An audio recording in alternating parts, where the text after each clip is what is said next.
dokie, we is live. My goodness, sorry, I had to get my shite together. It is episode 7, the Beagle Files live. Okay, hope everybody's doing well. I'm a little tired from being out working in the sun today, but I wanted to come on and do a little looking on the proverbial research spectrum and see what we can find. Anyways, I hope everybody is doing fine. I see Steps, I think it was Steps, and I see GT 1982 Mustang. How you doing? And let's see here. Okay, so I'm just going to go ahead and get into it because last time we got into this, we didn't get anything done. We just jibber-jawed the whole time. Now, we're going to blame that on, let's see, we'll blame it on Maggot. I don't see him yet. We'll blame it on Maggot because he likes to stir trouble. Anyways, no, I'm just messing with you, Maggot. Anyways, okay, so let's see. I wanted to present, let me present this to you, fine folks. And I believe, make sure, let me know you can hear my audio because last time I had a little trouble with the StreamYard. I don't know what the hell happened there. Everything was showing right on my end, and it was not audio. And does a purple hand waving mean you can hear me? I'm assuming. That's a technical question. I'm going to assume you can hear me. Otherwise, you'd be yelling at me. Okay. So anyways, I want to get shares the screen. I've got, okay, so we'll start here tonight. Okay, good. Thank you. Okay. So the other day, Conspiracy Artists put out a video and they were talking about the structure. I forget what it's called. I think this, yeah, it's the Royal Victoria Hospital in Montreal. And he said something in there that was very interesting to me. I knew exactly what he was talking about. And I don't know if Conspiracy Artists knew what he was saying or if he was saying it because he was kind of just putting it out there or what. I'm not really sure, but he didn't go into detail about it. But let me make that widescreen for you because y'all don't want to look at my ugly mug. There you go. I know I'm pretty, but not as pretty as a couple nurses here. So here, he was talking about how this how they were looking at this hospital and how this hospital had a ventilation system that was built into the building and how they were trying to figure out how it works. And the people that were renovating the building couldn't understand what was going on. And so they were going back and doing this research on this building. And I was sitting there thinking, wait a minute now, that's a wind catcher system. That's what that is. And so I went and looked into this, what they're talking about here. And I just wanted to share it with you guys because this is a wind catcher system. And I don't even think that the people that are investigating this building's ventilation system even understand what they're looking at. It seems like they think that it's, well, they know it's a ventilation system, but they have not put the idea of a wind catcher system with the ventilation system. But this is how a wind catcher works. And there's different versions, but this is a wind catcher system. That when I say wind catcher, people say, well, what's a wind catcher? Well, this is a wind catcher. Okay, but I wanted to read this because I felt it was important. And all this will be, I'll put this into the Beagle Files Live folder, and you'll be able to find this and read this to your show. Now, starting with this picture, there's a couple things that jump out at me. One, these vents right here on the walls. are part of the wind catcher system. Okay, these vents right here and here and here, here. There's probably one here, but there.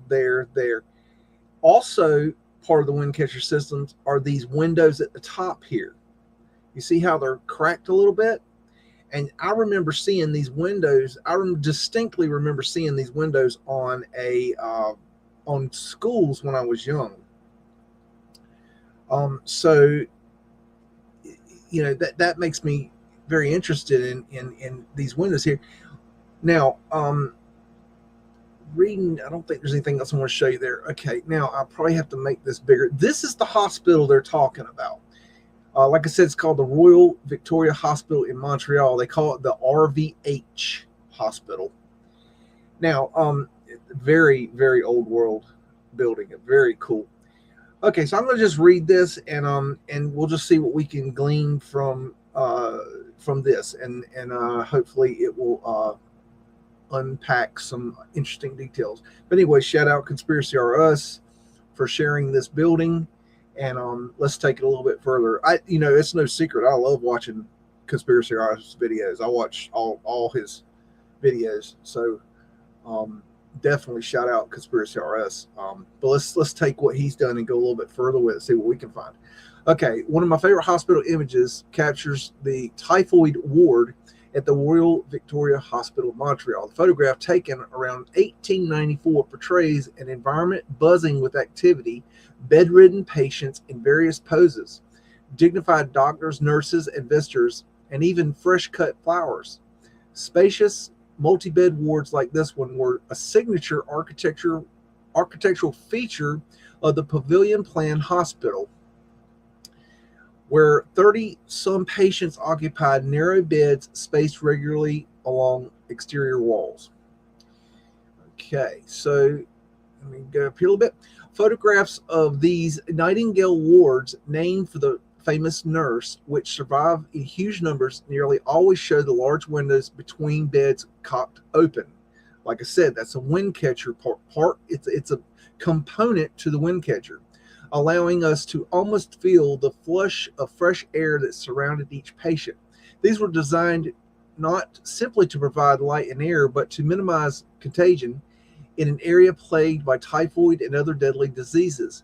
A fair number of extant photos were taken during Christmas parties, evidence that windows remained open through winter weather. That's very interesting. That's a very, very interesting point. So they kept this open, this ventilation system open during the winter.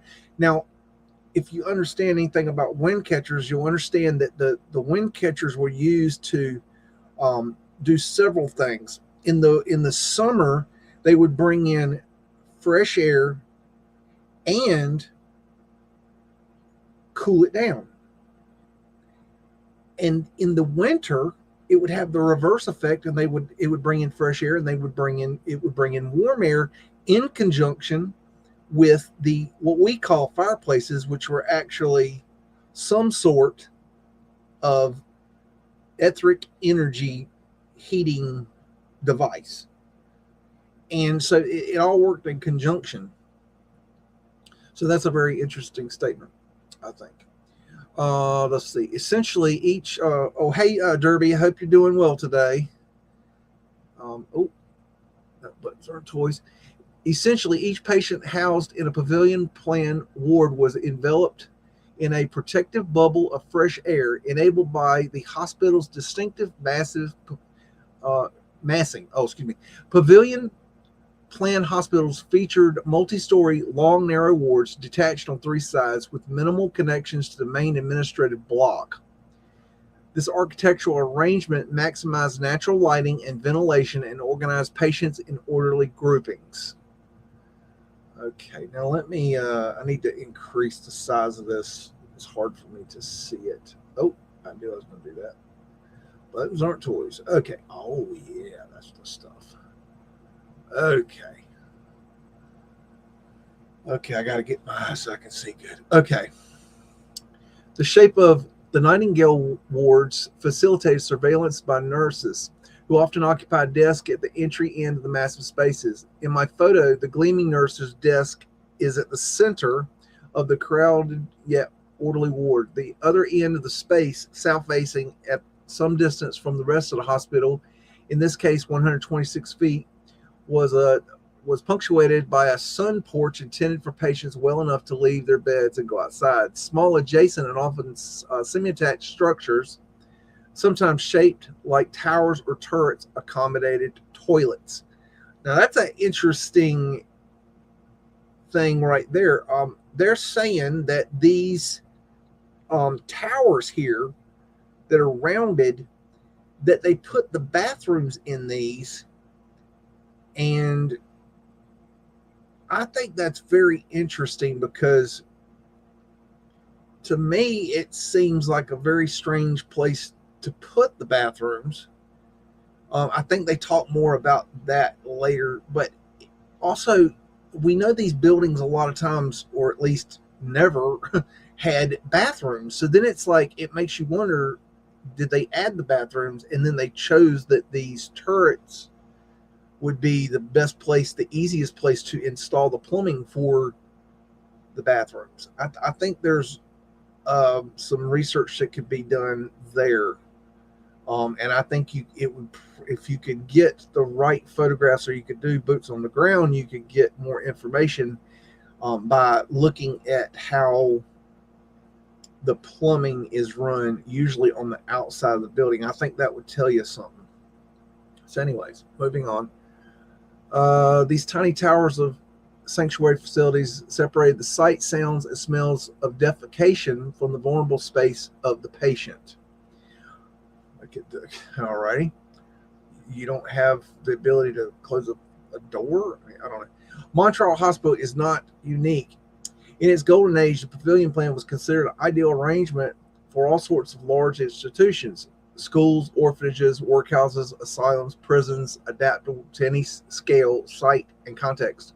Even today in Montreal, there are convents, a prison, a psychiatric hospital, and general hospital based on the pavilion plan. All old world buildings, I'm sure. Pavilion plan hospitals became an international standard by the late 19th and early 20th centuries, with major examples in India, Iran, Russia, Australia, Canada, and the United States. Plan was an effective and flexible way to organize large numbers of people in space. Right. Okay, ward ventilation was the party of the pavilion plan hospital, and despite working on the Royal Vic, as it is commonly called, for nearly 20 years, I never fully understood how the building and hundreds of others like it, that's interesting, and hundreds of others like it, really managed to suck in fresh air. That is, when I read this before, I did not catch that part well enough. He's saying right here, hundreds of others like this building that have this ventilation in them. Like I said, wind catchers. This he's talking about wind catchers here. They were in all the old world buildings. But see, here's the thing. They removed most of the parts for them and covered them over, and they no longer worked after a certain period. You can still find things here and there, but it is extremely rare. But here's another thing I found, is that the plumbers and the electricians and the HVAC people utilized these, basically they were ducts that ran through the building, they were like tunnels that ran in the walls and such, that ran through the buildings, and they used them as ways to run the piping and the electrical and things like this. And so that's another reason why you don't see any evidence of this stuff. We're too far behind the 8 ball on this one. Hello, Denise Menace. What's going on? Okay. Where was I running my mouth at last?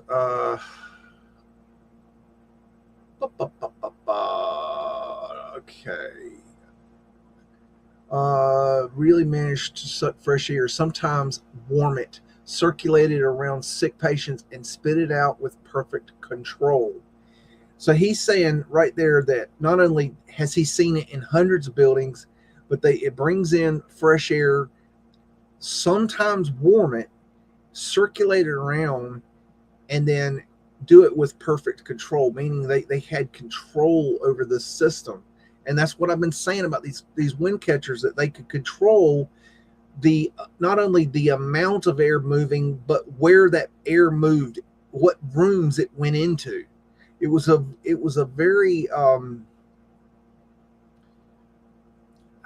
don't know what the word, like it was complicated, but it was simple at the same thing. It's like, oh, I'm hot in here. Okay, we'll open that window right there a little bit more, and it'll bring in more air. Or oh, I feel stuffy in here. Okay, well, do this window. I mean, it's like one of those things. If it today we would be like, oh my gosh, you mean I got to open a window? I can't hit a remote control and the air goes up and down. No, back then, I mean, it was just simple. Of course, I think the climate was better back then. I don't think they had the hot and the cold extremes like we have today. So I don't think it was as major a deal. Like today, if the air conditioner goes out, we have a heart attack and die. Or, if it's too cold, we basically give up on life and set our house on fire trying to get warm. But, back then, I don't think it was like that. I don't think it was that cold. I don't think it was that warm. But that's an opinion. I mean, opinions are like tail holes. We all have them. I mean, I've got a pretty tail hole, but it's still the same as everybody else's tail hole. Okay. So known as the Union of Natural and Artificial Ventilation by architects like Henry Saxon Snell, who designed the Royal Vic, it hardly seemed natural to me. How did architects understand, design, and manage this hybrid form of ventilation? Now, this is an important sentence right here. I did a little bit of messing around looking on this, and this wording here is important. Union of natural and artificial ventilation. That is a key term right there. Union of natural and artificial ventilation. So when you're researching architecture, even today's architecture, they will use this terminology, union of natural and artificial ventilation. So write that down. Or don't. In order to investigate, I immersed myself and McGill architecture student Don, who cares, in dozens of stunning architectural drawings discovered in odd places in the hospital. We also came across a rich set of letters between the architect and the hospital administrators, and my numbering specifications on mechanical equipment. Our presumption was that the complete record of the hospital's design and construction would allow us to picture air movement in the 1893 hospital, if only for the sake of illustration. We knew the hospital administrators began to alter the original system around 1900, moving the boilers from the basement of the main building to the nearby powerhouse, so we sought clues as to how the hospital was ventilated for its first 7 years. Now, this is an interesting sentence to me, because he's saying that the original hospital heated the air that was moving around the building via boilers that were in the basement, and then in 1900 they moved the boilers to a powerhouse. And what a powerhouse, you could I think when I think of a powerhouse, I think of a steam powerhouse, like where they would run where they'd have a big smokestack, and they would create the steam for the radiators. Okay. Now, here's my thinking on this sentence, is that I don't think they moved the boilers. I think that in my opinion, that this system was always run on the powerhouse, because I think the powerhouse is old world. I think this system, if they moved it to the powerhouse, it means that the boilers weren't efficient enough, which the system was going to be efficient. I think here's my gut feeling tells me they didn't move this system, that it was there in place already, and that the boiler was a different purpose. Maybe the boiler was maybe that was for hot water, maybe for maybe for incineration, in some way, shape, or form. I don't think that the ventilation system was. I don't think that's how it worked. That's just my opinion from my research, but I could be wrong. I'm just trying to think out loud. Okay. Secondary sources on the subject were surprisingly limited. Chief among them was Jeremy Taylor's excellent The Architect and the Pavilion Hospital of 1997, which with considerable attention dedicated to the debate between natural and mechanical ventilation. Because the movement of air is dynamic, I asked Don to make a computer simulation of our findings. I want to highlight that. Snell was something of a ventilation expert, a well-known British hospital specialist. He authored 2 important books on hospital design, hospital construction, and management with physician Frederick Muat, where's his names? Normal names, people. In 1883, and the charitable and what the hell, Pericles, I am not a wordsmith, establishments in 1891. What the hell is that word right there? I've never seen that word. Anyways, I'm not a wordsmith, never claimed to be. Snell was likely an architect choice of hospital patron Lord. Where are they coming to state chronic? Who cares? Good God. Okay, I can't. I hate these weird words. I can't stand them. Okay. Ooh. Postcard view of Royal Victoria Hospital, Montreal, shows massive south-facing sun decks fitted with color awnings. 1911, 1925. Okay. One of Canada's wealthiest men who lived part-time in London.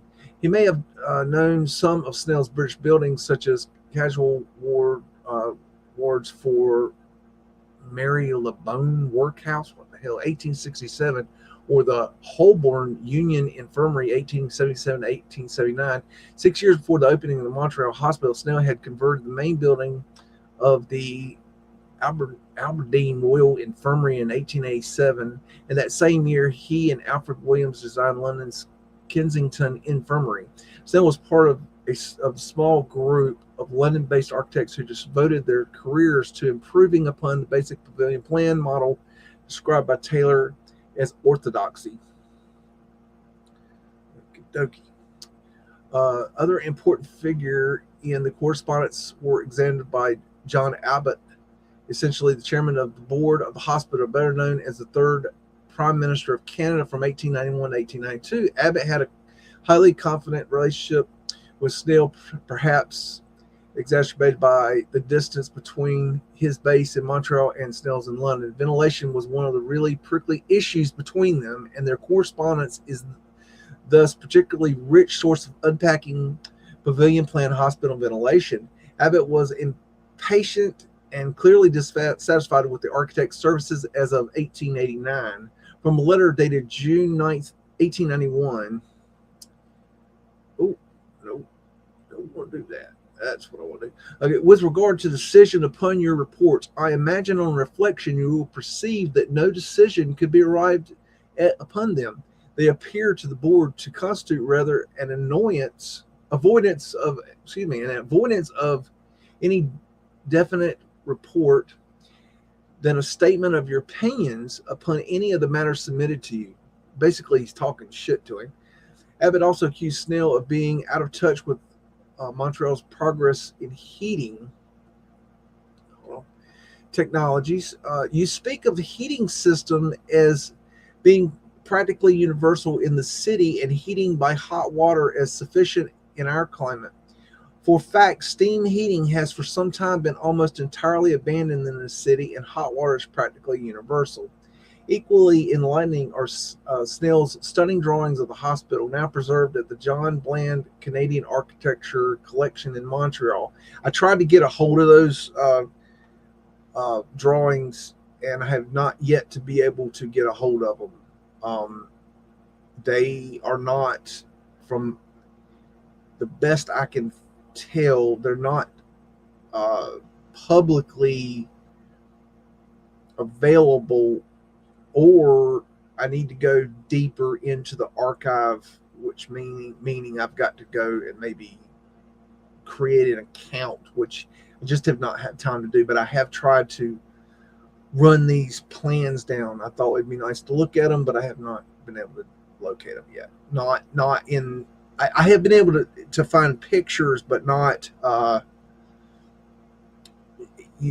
nothing that is like quality, like high res. If it's not high res, I don't want to look at it, because you just can't get the detail out of it, especially on an architectural plan. Yeah, no good. The exquisite presentation drawings were done on cardboard, perhaps to withstand the architect's transatlantic travel. One set even still has the brass tacks precariously dangling from its top corners, which presumably allow drawings to be viewed on top of each other, perhaps posted on a wall during a meeting with Abbott and the board. So complete are the drawings that they offer us extraordinarily sharp snapshot of two-way dialogue about hospital ventilation. Hello, MJL. What's going on? Don and I put the 66 Snell drawing in order and worked out a timeline based on correspondence between Snell and Abbott, locating facts and conflicts in real time. We saw this was a way to start a disentangle multiple sets of drawings in archives, which appeared to be more or less related to Snell's 4 visits to the Montreal site. As indicated in the letters and reinforced by the drawings, Snell wanted the hospital heated by fireplace, while the board, on the advice of local architects, preferred hot water heating. Reading the correspondence, drawings, and specs chronologically and systematically showed us that Abbott lost confidence in the architects just after meeting in May 1889. Massive radiators are included in every photograph. Ward interiors. Now I got to go down here somewhere. Oh, nope. Wait for it. Okay. Evidence that Abbott won out in the great heating debate. By 1890, fireplaces were gone from the plan, though the chimneys remained, a ghostly reminder of architecture's layered. That's interesting that they remove the fireplaces, but the chimneys. I mean, that's like there's something to that right there in that wording. Like they're covering up right there. That screams cover up to me. Interactive nature in this area, based on what we learned from the architectural or archival documents, we tried to show through Don's simulation model how air moves through the building. Just north of Snell's multi-story open wards were 2 extraction towers. That is a wind catcher, people. 2 extraction towers. That is a wind catcher. A wind catcher has an input and it has an output. The output is the extraction towers. That means there's an input also. There's an input and there's an output. This is a wind catcher, 100% wind catcher. Cold air enters the hospital through apertures in the base of these towers. There you go. That's it right there. Cold air entered in the base of the towers, and then it went out the extraction towers. So this is interesting, because I think this could be new to me, that they're bringing in fresh air through the base of the building and then shooting it out the top. That actually answers a lot of questions I've had, because there's a lot of times I see one tower and I don't quite really see where the, you don't have an entrance and an exit. You only have one tower, which means, well, is that the entrance, or is that the exit, or is that both? Or like that might answer a lot of questions. So maybe, just maybe, they're bringing in the air through the bottom on some of these things. See, that's what I'm saying. These things are very different. Hello, Three Fingers. What's going on? These things can be, there's a lot of different designs of these things. So you can't study one and go, oh, okay, I get it. Okay, where am I? Okay. This air was heated by a boiler and circulated under the wards, brought upward through vertical tubes in the exterior walls, and diffused into the ward interiors through small square vents located just below the ceilings. Those vents are the ones, I think the ones he's talking about are the ones I was showing you at the beginning when I was showing you the picture where the vents were on the side of the window, of the walls. And, here they're talking about how they were heating the air as well. And then they're also talking about here about the air was brought up through vertical tubes in the exterior walls. Okay, so this is what I'm talking about, how they had compartments, tubes, channels inside the walls. And then later on, we used them for basically conduits to get in electrical and plumbing. So this is good stuff here. I mean, it really is. This warm air circulated among. Okay, I think I read that. Yes, the same vitiated, often vitiated, often called foul or impure at the time. Air from wards was extracted back through the outlets and sucked back down to the basement, pushed northward to the extraction tower, where it was reheated by the same boiler. Because heated air rises, this infected, problematic, used, foul, impure air naturally shot upward over the rooftops and nearby water supply of central Montreal. The genius of the system was how the extraction of the germ-filled air created a vacuum, causing fresh air to enter the system in an endless loop. Don's model allowed me to see that pavilion plan hospitals resembled giant lungs. That is a very important sentence. I've seen other research on this where they're talking about how these buildings were designed to work like a human lung. So that's a very, very interesting thought right there. Without even trying, we inhale fresh air to supply oxygen to our body parts and exhale warm, moist air by exhaling. This breath-like air movement was ineligible in architectural drawings of hospitals. Excuse me. This breath-like air movement was illegible in architectural drawings of hospitals, hence my desire for dynamic model, but for some reason was often depicted in drawings of houses, that's very interesting too. So what he's saying here is that this ventilation system, you could see it on blueprints or architectural drawings, but you didn't know what you were looking at. There was no information as to how that worked or that's what that was. Yes, Fred's still kicking. Of course, Fred's still kicking. Fred's the horse that built America. Yes, Fred's still kicking. Three fingers. My goodness, what's wrong with you? Okay. So, and then he's saying that for some reason, that these ventilation systems are actually explained in houses, in blueprints of houses. So that's very interesting. I think it'd be interesting to look at how what notations are being used on blueprints to denote airflow of these ventilation systems. I think that's something I'll have to look into. In fact, 19th century physicians frequently drew cross sections with dashed lines and curving arrows showing the movement of air through residential interiors. Okay. Physicians produced architectural drawings to show how houses were to blame for the spread of illnesses. For example, Leeds-based surgeon Thomas Pigdom Teal included delightful cross sections showing how impure air moved through houses in his celebrated 1879 book Dangers to Health. I think I might have got a few pictures of that baby. Teal's book beautifully illustrates literary theorist Stephen Connor's 2004 call to think of buildings as articulations of air and of air as the animator of buildings. Huh. Air of and air as the wow, that's interesting. Air is the animator of buildings. Basically saying it was a way of making the buildings come alive. That's wow.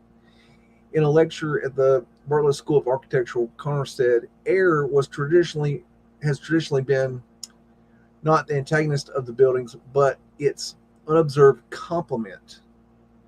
Buildings, like utterances, are articulations of the air. No structure that contained no space, had no cavity in it, could qualify as a building.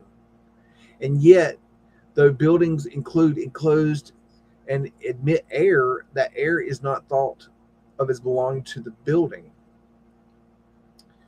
It is my contention that the vast mechanical service of the Pavilion Plan Hospital and the inclusion of lines and arrows in cross sections of houses animated the graphic depictions and shaped the ways buildings were understood as technologies of healing.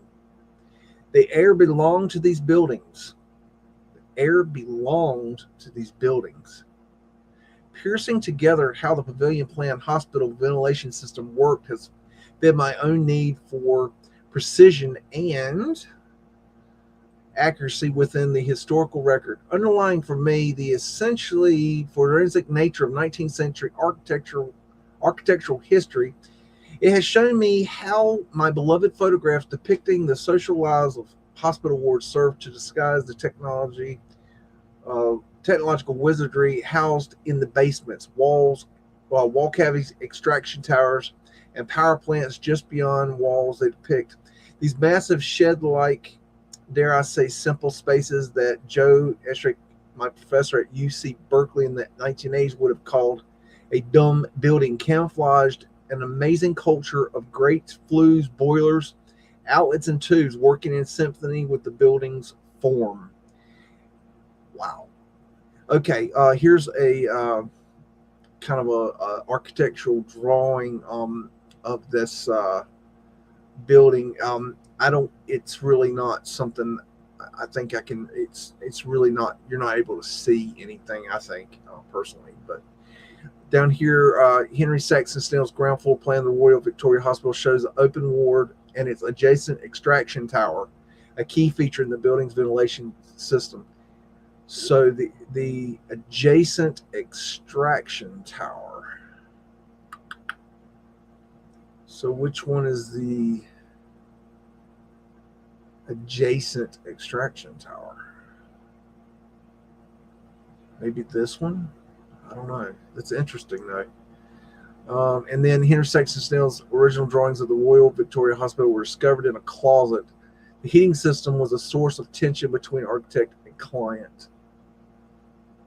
So these aren't real good pictures, but it's kind of what's available right now. So let me stop screen. Oh no, I don't remember what live stream I was on, but I did notice that people were saying, "What is that tapping sound?" Forgive me, folks, but I in my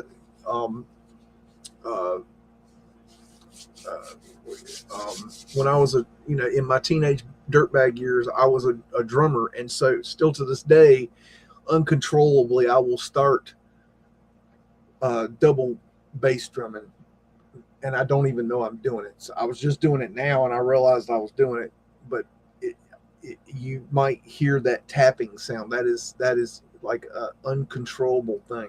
I don't know. I've done it for a long time. I don't even know I'm doing it. So ignore that.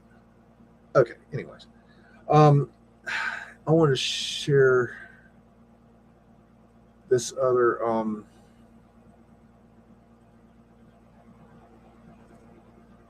what the hell is this? I don't know. Okay. This is okay. Bringing back bygone ventilation schemes. Let me make sure that's going to come up for you guys too. Waiting. Yeah, I think it's okay. That's good. Uncovering a decommissioned ventilation system embedded in the walls of a Victorian area hospital in Montreal offers insight into architectural designs for modern day energy efficient buildings. And this is the building that we're referring to. And that right there is the wind catcher. So that's probably what he's referring to when he's talking about the extraction towers. But also these right here, as far as I'm concerned, that's part of a wind catcher also. So these, this, da, da, da, this, and it's hard to see any others, but I think there's probably more are parts of that wind catcher. And look at this. I mean, really, does that look like they built that like that? Like really, seriously, that is basically somebody that is on LSD and they've been given the job to do the landscaping and they decided to do that after Mudflood. But anyways, in the basement of Montreal's Victoria Hospital, RVH researchers at McGill University uncovered a 130-year-old ventilation system that includes an early example of heat recovery. This design holds the promise of reducing costs and emissions of heating modern day homes and buildings. So basically, they're saying here that old world ventilation systems are better than what we're using today. And we're going back and we're studying these old world ventilation systems to come up with better systems today. That says a lot. In the late 19th century, interior airflow depended entirely on natural buoyancy of hot air. As warm air rose through chimneys or out of vents on the upper floors, cool, fresh air was dragged in behind it. These passive systems would be surprisingly complex. Surprisingly complex. Have we ever heard about these ventilation systems? Why have we never heard about these ventilation systems? That's a really, really good question. This should be something that is known, but people don't know about this because they were wind catchers from the old world. They didn't want you to know about this. So that's just an opinion. Again, opinions is like tail holes. Okay, where was I? These passive systems could be surprisingly complex, relying on the deliberate placement of windows, doors, vents, chimneys to maximize movement of air. Relying on deliberate placement of windows, doors, vents, and chimneys. I've been saying it all along. Wind catchers, windows, input, output, opening and closing of different windows. I've been saying it. Portholes. Those of you that have watched this show long enough know I've said it over and over and over and over and over to the time y'all just want to smack me. So, I mean, this is what I'm talking about. When I'm talking wind catchers, this is what I'm talking about, y'all. This is it. RVH system, for example, included a 7-story chimney connected to a furnace in the basement, which heated the air, forcing it to rise, thus circulating air through the hospital wards and the rest of the building. If you think about the motive power of 100 degrees Celsius air rising 100 feet through a chimney, it is actually quite powerful, says Anna. Blah, blah, blah. It goes, PhD student in architecture at McGill, who is part of the research team investigating RVH system. It works like a fan and would pull everything behind it. It's sort of a precursor to the mechanical systems we're familiar with today, but it's all heat driven. Ventilation, a preoccupation in an era obsessed with bad air. It was a common design in public institutions in an era that was absolutely terrified of the idea of bad air, especially in a hospital. But the RVH design includes something uncommon, a system of flues that brought the heated air back to the basement. A system of flues. This is wind catchers. This is flues. That is opening and closing of certain portholes and windows interiorly, exteriorly, certain panels that would be open. Flues. This is a wind catcher, people. We have this beautiful set of drawings from 1890 showing this embedded loop of ducts that are built into the walls of the hospital. Says Hal Pansky. What the hell kind of name? We uncovered that system and became very curious about why they were making this loop back down to the basement. We became curious as to why they did this. That's because y'all don't know nothing about it because y'all didn't build it. And then that information wasn't transferred through the years because we didn't build it. We didn't know what it was. We didn't know how to use it. It didn't work anymore. We didn't build this, people. This is just more. This is the kind of evidence that gets me like coming. Shit, y'all. Shit. Put wind catchers on the list. We got pavement lights. We got viaducts. We got wind catchers. Let's go forward. I'm just marking up just chalking it up. I'm checking it off. Checking my list. I'm checking it twice. I'm gonna find out if Eeyore's got any balls. I doubt it, but we're going to sing along. Okay. Now, we have this beautiful set of drawings from 1890 showing this embedded loop of ducts that are built into the walls of the hospital. We uncovered that system and became very curious as to why we were making this loop back down to the basement. Why would you pull air against the way it wants to rise? As far as we can tell, they were using it as heat recovery from the hot exhaust air to the cold air intake in the 1890s, which is exciting. I can't do a very good female research excited voice, but which is exciting. That's basically it. Okay. Pansky's excitement is warranted. No shit. In otherwise, wasted heat can be recovered in a passive system requiring no additional input of energy. Could it be a perpetual energy machine? It could have important applications in new buildings, you think? Passive heat exchange went out of fashion in the early 20th century. Really? With the advent of electricity. It went out of fashion. Yeah, it went out of fashion because nobody knew about it. Modern HVAC systems used electric fans to force heated and cooled air through a network of ducts. These energy-intensive systems have the advantage of keeping inside spaces at a perfectly comfortable temperature, regardless of the climate or season. Until the oil crisis of the 1970s, there was little concern for the energy expended to create those conditions. But today, reducing our energy consumption is front of mind under a specter of climate change. I doubt it. And the passive heating and cooling systems of yesteryear have taken on new allure.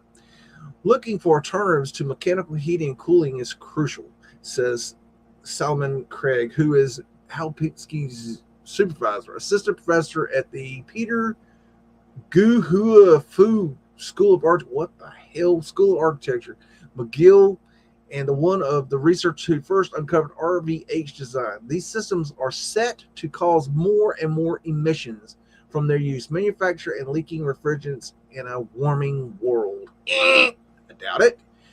The discovery of RVH systems builds an exploration of the hospital as an important part of Montreal's architectural history. Anne-Marie Adams, the architectural historian at McGill, has researched the history of RVH from the perspective of hospital design, medical history, and the experience of nurses. An article she wrote describing the ventilation system at the hospital ignited Craig's curiosity. And in 2020 and 2021, he then conducted studies to prove that the heat recovery system was in fact present and to begin to understand how it worked. And it became fully involved with the RVH study as we realized that this was an important discovery and need fuller historical and experimental attention, says Craig. An old school ventilation scheme makes a resurgence. I love the wording there. An old school ventilation scheme. Could we insert the word old world there, maybe by chance?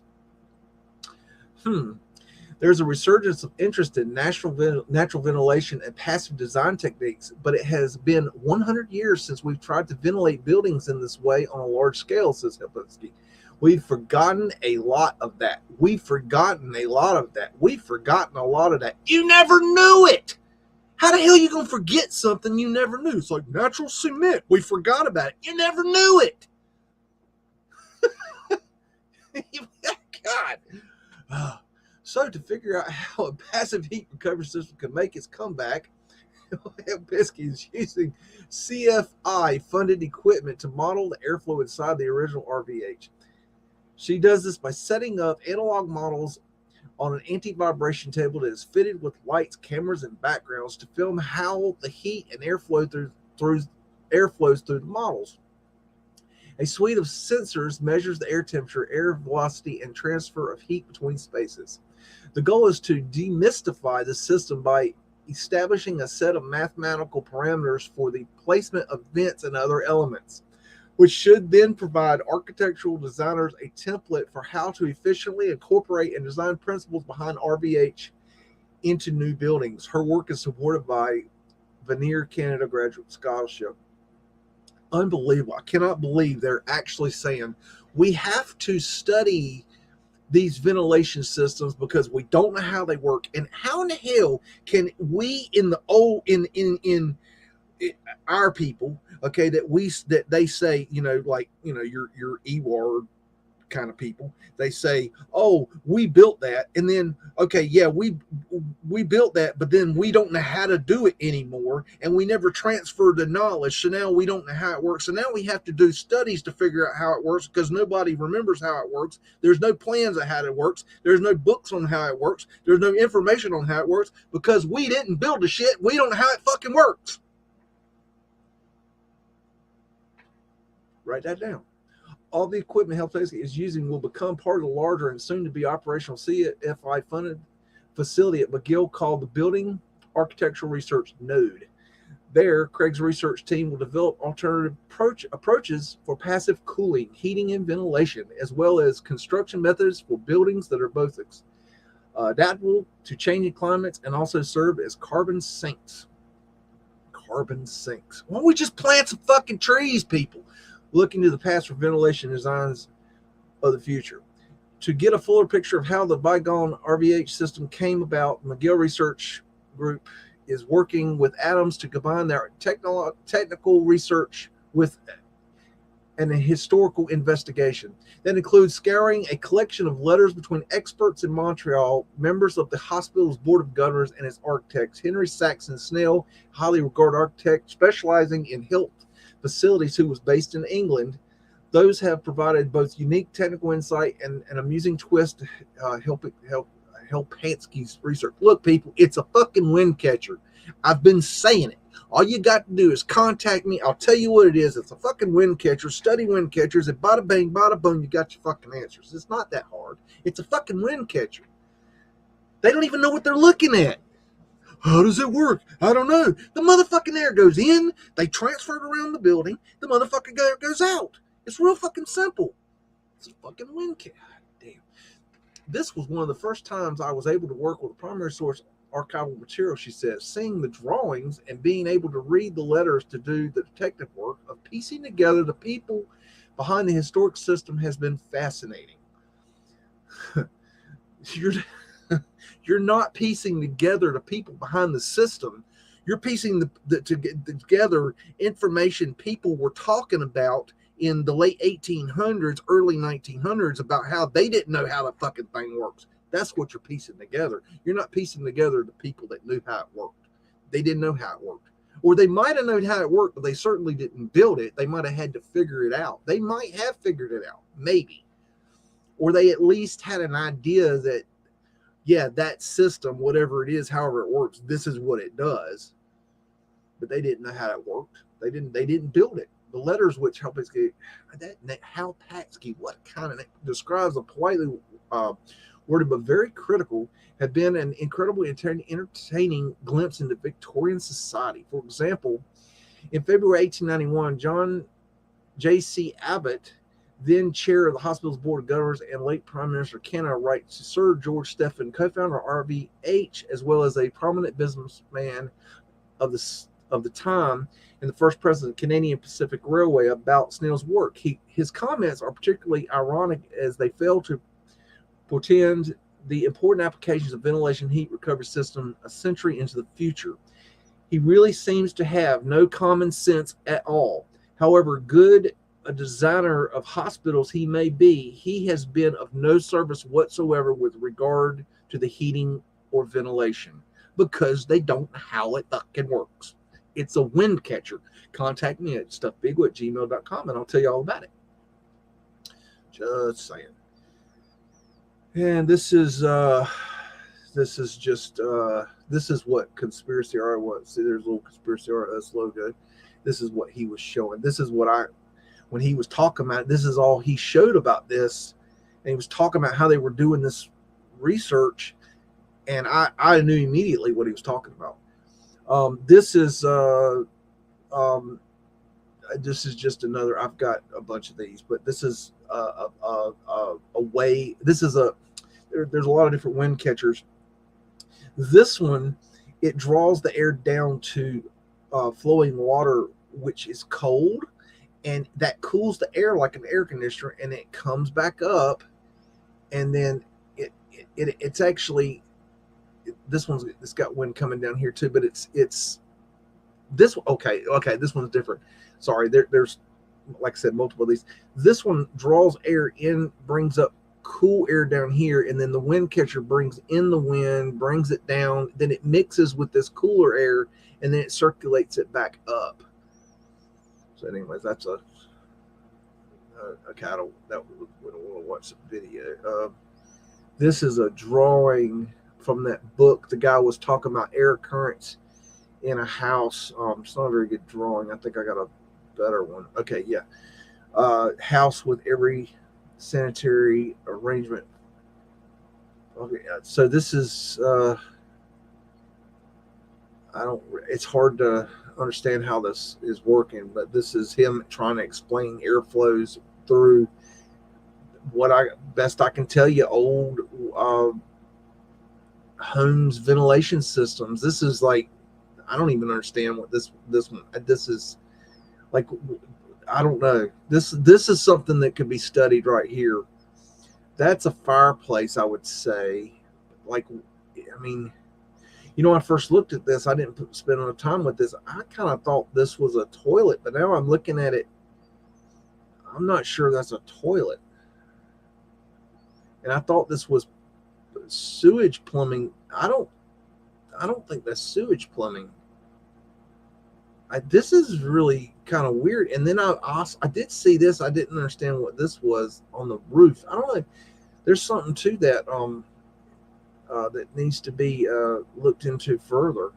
So anyways, I think that's about all I got on that one. I'll put that information into the file, and you fine folks can go and play in it all you want to. How are you fine folks doing this evening?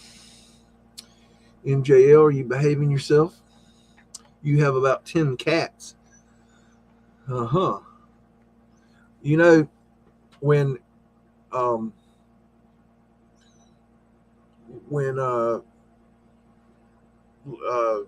whoever, like when they have a somebody deceased, and the people go in to find them, you know, somebody calls up, they say, we think, you know, Joe Blow neighbor's dead. Can you go in there and check? It stinks awful bad. And they go in there and look. If there's a dog in there, the dog will be lying beside them, you know, hanging out. But if it's a cat, the cat will have already started to eat them, and they say they start with the nose. So, dogs rule, cats rule. So, anyways, what's up, Andrea D? Hello, Ryan. Unindoctrinated. I can't ever say it right. Unindoctrinated. I think I said it right that time. Hey. Okay. 10 cats, man. Dude, dogs. Got to go with dogs. Okay, let me see what else I got in my folder. that I wanted to look-see into. I've been collecting stuff. Oh, let's see. I know I had some stuff I wanted to share. Let's see. Da dee da da. Da da da da da da da da. I wanted to. I'm looking through my notes here. Bears with the beags. Oh gosh, I know there's some stuff I really wanted to share that was. I've got so many different notes here. It's kind of. What was this? I don't know what that is.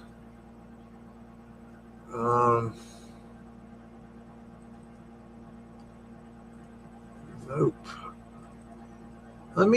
Let's just look at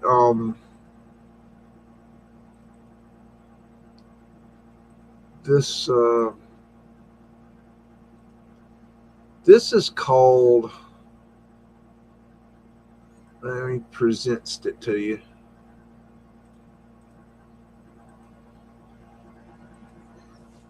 This is called the Halifax Club. It's in Halifax, Nova Scotia, and it's a building that it is. I've said before, I'm a Oak Island addict, and so in the show they're looking for what's referred to as the 90-foot stone, and so they go to the last known location of the 90-foot stone, and they've been twice. The first time they did not find it. The second time they did find it, but they believe they found it.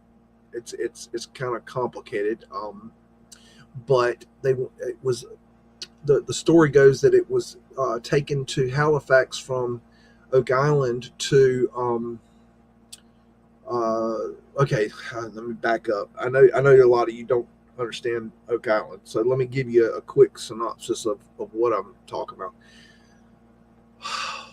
The money pit. Okay, these boys, they find what's called the money pit. They started digging down. Every 10 feet they come across oak logs, and they dig down to 90 feet. At 90 feet, there's a flat stone with hieroglyphic writing on it, and they call it the 90-foot stone. After that, they dug down and they set off the booby traps, and the booby traps flooded. But they got the 90-foot stone out. Later, the 90-foot stone was taken to Halifax, Nova Scotia. It was taken to a bookbindery store and put in the window. I don't know if it was a bookbindery store at the time they did this, but they put it in the window as a way to advertise for people to invest in treasure hunting on Oak Island, and it was like an advertisement, used as like an advertisement. And I think later that's what it became. It got sold and it turned into a bookbindery. When it became a bookbindery, they took the 90-foot stone and used it as a I don't like a kind of like an anvil for books, and they would beat the leather and such on this stone, and by doing this they ruined the hieroglyphics on the stone. And I forget who did this, but somebody wrote their initials on the stone, LN. Now the original hieroglyphics were not very deep, and then they so the hieroglyphics were rubbed off and beat off and taken off the face of the stone, but the LN was etched in pretty good. Now they went to the gentleman from Oak Island, the researcher. They went to the where the book bindery was, looking for, because this is the last known location of this 90-foot stone. They went to the book bindery building, which is now the Halifax. I'm trying to remember. Halifax College of Art and Decor, or Art and Design, I think. Anyways, it's part of a college now, and they went to go and look for this stone there because it's a piece of archaeological treasure history. Well, the first time they went, they didn't find it, but they went down in the basement and they looked around in there, and it was really hard to see anything. They didn't find it, and the guy was like, he mentioned that he had heard a rumor that they had taken it down the street to this place, the Halifax Club. So they took it to this building that you're looking at here, supposedly, and that it may have been moved here. So they went to this building, and they were discussing. They were down in the basement, looking in the basement, and they were discussing the building and discussing it, and they saw this weird little hole kind of thing. Like, it was hard to see what they were looking at, but he made this comment. It's just, okay, they're in the basement of the building. Okay, they're underneath here. Okay, and they're down there, and they see this weird looking hole, and he just, one of the guys just kind of nonchalantly was like, hey, look, another basement. And the guy that owned the building, he was like, oh yeah, that's a sub basement. So there's two basements below this building. I thought that was just really interesting. But anyways, later on, they went back to the building to search again at the book bindery, and they did find the 90-foot stone, even though the hieroglyphics have been rubbed off, scraped off, whatever. The LN was clearly visible. So they believe, they're not positive 100%, but they believe they have found the 90-foot stone, in case you're an Oak Island buff, such as myself. Anyways, hello, Masonic. How are you? But anyways, that being said, I just wanted to look at this. What I got on this building. Halifax Club is a private club in Halifax, Nova Scotia, that was established in 1862. The club serves as a meeting place for business-minded men and women. It is a place where they can meet, toast the day's successes, dine, or simply relax in a warm atmosphere of history and tradition. The club has a substantial art collection, including self-portrait of Benjamin West and a painting of Robert Field. The club was built by George Lang. History: on January 22nd, 1862, 15 distinguished gentlemen of Halifax met in the Hoyless Street office of Roby Unac, what in the world, to organize what was to become known as the Halifax Club. These men, whose names served as a who's who of Halifax at that time, were Edward Kinney, William A. Black, Mathers, Biles, Almond, Edward Bainey, Captain W.W. Littleton, Colonel W.J. blah, blah, blah, blah, blah, blah, blah, blah, blah, blah, blah, blah, and many of these were also members of the Charitable Irish Society of Halifax, North British Society, and who cares else. Anyways, so there's some of the decorations on the building. I know that's not good quality, but so let me see if we can let's go to Google Doodle and see if we can find some of that stuff. Okay, we don't need that anymore. Bear with me. Let's see.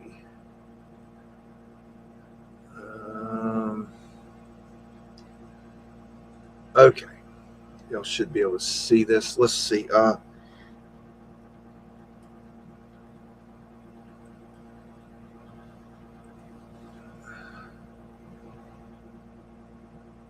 And we don't need that. and we don't need that. So let me see. I gotta find it. It is this is the original building of the book bindery. The 90-foot stone was last seen in one of these two windows right here, historically. The last known address that it was seen. So, anyways, they went and found it underneath this building here. So, I thought we'd kind of look around this area because it has some really wonderful architecture. And you can see it's got a little flow there with a couple Mudflood windows on the bottom, arch windows, keist coins on the sides here. Okay, let's go maybe down the road here. Okay, there's some nice buildings in this area. I love that stonework right there. It's pretty. Okay, let's get down the road here a bit. We got another interesting one here. Some dog toothing up there. We got tourist fields. Okay, let's go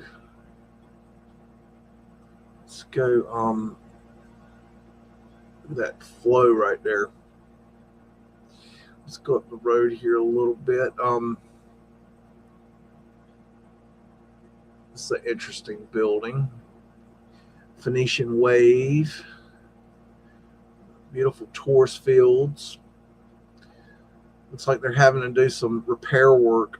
They're having a lot of problems with these buildings now. They are structurally failing all over the world. But it seems like New York is having a really bad problem with it. I thought these were interesting. Check these lions out. What do they got going on?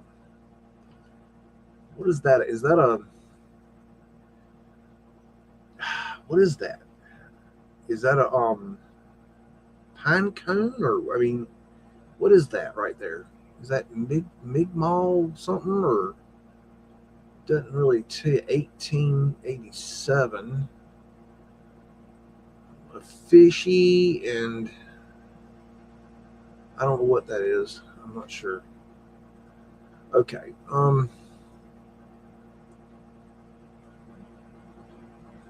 Some definite old world buildings here, in my opinion. Well, you know, it's an opinion. We're all entitled to our opinion. Some people's opinion is just better than others. That's all. And that's up to interpretation too. Oh, I love that. That's pretty. Look at that. I like that. That's nice. Beautiful architecture. They just don't make stuff like this anymore. Check out the cartouches up there.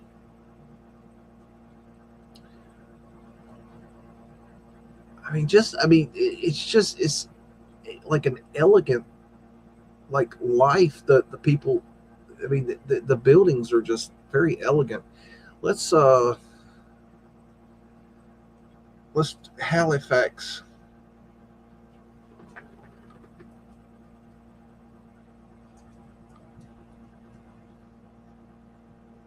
Let's see if we can find the Halifax Club. I don't think that's it. What in the world?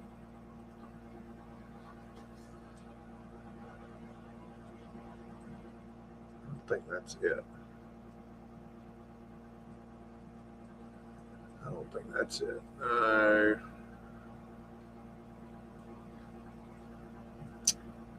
I don't think that's it.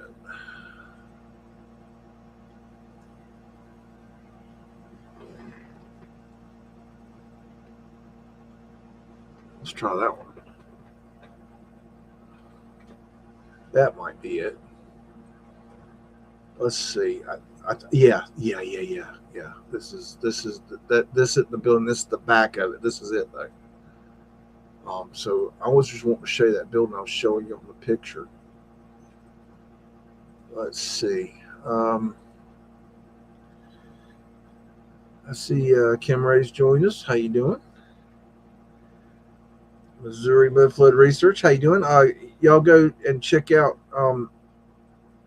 Missouri Mudflood Research's channel. She's trying to do some boots on the ground, and I encourage boots on the ground. So please go give her a like, a sub, watch a video, spend some time, hang out with her. She seems like a tough gal. I like a tough gal, and look at that Phoenician business there. So go look how they've redone that one. That's the original, and they've redone this one. That's interesting. Must have had a broken one.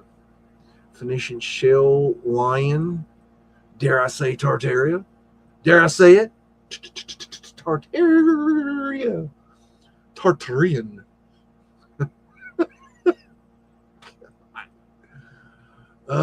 Anyways, this building, Halifax Club.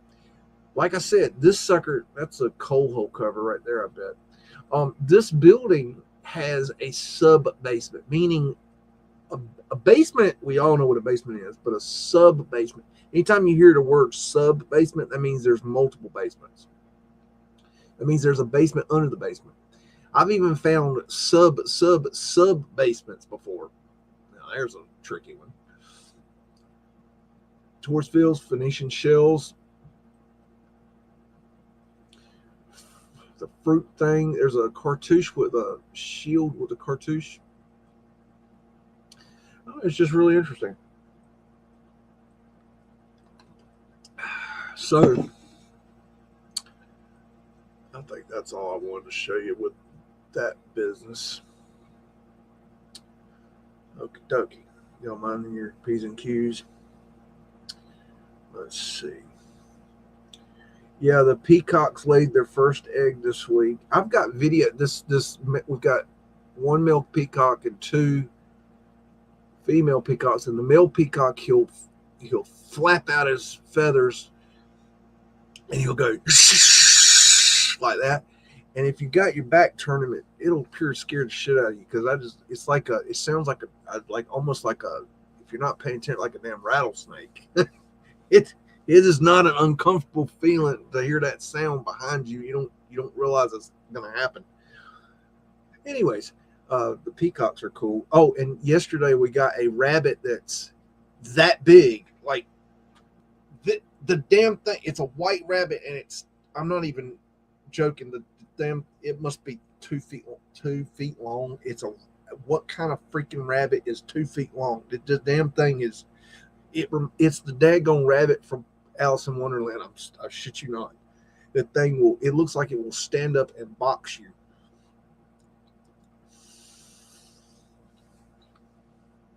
I just shook my head and kept going. I didn't even know what to do with that. We get some. You just wouldn't believe. So I got to tell my. I got to tell a little construction story. So I'm building a, I guess you call it a horse arena. It's for it's to be able to take the horses inside and ride them in the horse for training and what have you. It's like a training arena. I'm not explaining that right. But anyways, this thing's shaped in the shape of a triangle, like not like a normal. It's like a funny shape. Okay, it's like, I'm trying to remember. It's like imagine like 80. I think it's like 83 feet one way, on one leg and it's 90 feet on the other leg, and on the back it's 50 feet. Okay, give you an idea. But on the around the corners it's rounded. Okay, so this thing it was complicated to build because getting the roundness was difficult because it wasn't getting the corner. It wasn't making the roundness. That was easy because I just laid out a garden hose and I found the curvature that I liked, and I every 4 feet I put a post. That wasn't hard, but when you drilled the holes, the problem was that your mark went away. So we drill a hole with we call it the dingo, and it's a hole drilling machine, and the hole it drills like a I don't know a 16-inch hole. Okay, we got an 8 inch, might be bigger, might be a 18-inch hole. Anyways, we got 8-foot post, 8-foot diameter post. Okay, they're 8 foot long, 8 foot round, 8-inch round or 6-inch round. They're big, they're heavy. But anyways, so once you drill, it's one thing to lay it out, no problem. But once you drill that hole, you've got this bigger hole, then you don't know where your center is. You don't know where the center is, because when you're drilling, that drill it and go straight down it. You got to move it around, and so that you don't get it. It's not perfect. That being said, the land that it's going on is not. It looks level, looks graded level, but it's not. It's got from front to back it goes slightly up, and from left to right it goes slightly down. And it's not a lot, but it's a little bit. And so Boss Man was like, we started putting in the first post, and he's looking at it. He's like, okay. And the way I was doing it was I was going 5. He said, I want them 5 feet out of the ground. I said, okay. So I started doing them 5 feet out of the ground. And then he's looking at them and he goes, no, we can't do it that way. We got to do it. We got to have them level with the ground. And I'm thinking, okay. So I pull out level, and my thought was originally go with the ground. If you want some 5 feet out of the ground, put them 5 feet out of the ground. Okay. But he's saying, no, they need to be level. I'm like, okay, no problem. We won't do the 5 feet out of the ground. We know you want the first one. We know you want them 5 feet out of the ground. Okay, fine. From there, I'll just put them level. So I put the level across it. And then he's like, no, you can't do it that way. You have to do it you have to level with your eyes. And I'm like, wait a minute. Hold on. Let me get my level right. And I'm looking at this and I'm like, this ain't gonna work. He goes, no. This is how you do it. And so he sits there and watches us put these in, and he's happy with it. And I did the 3 corners first.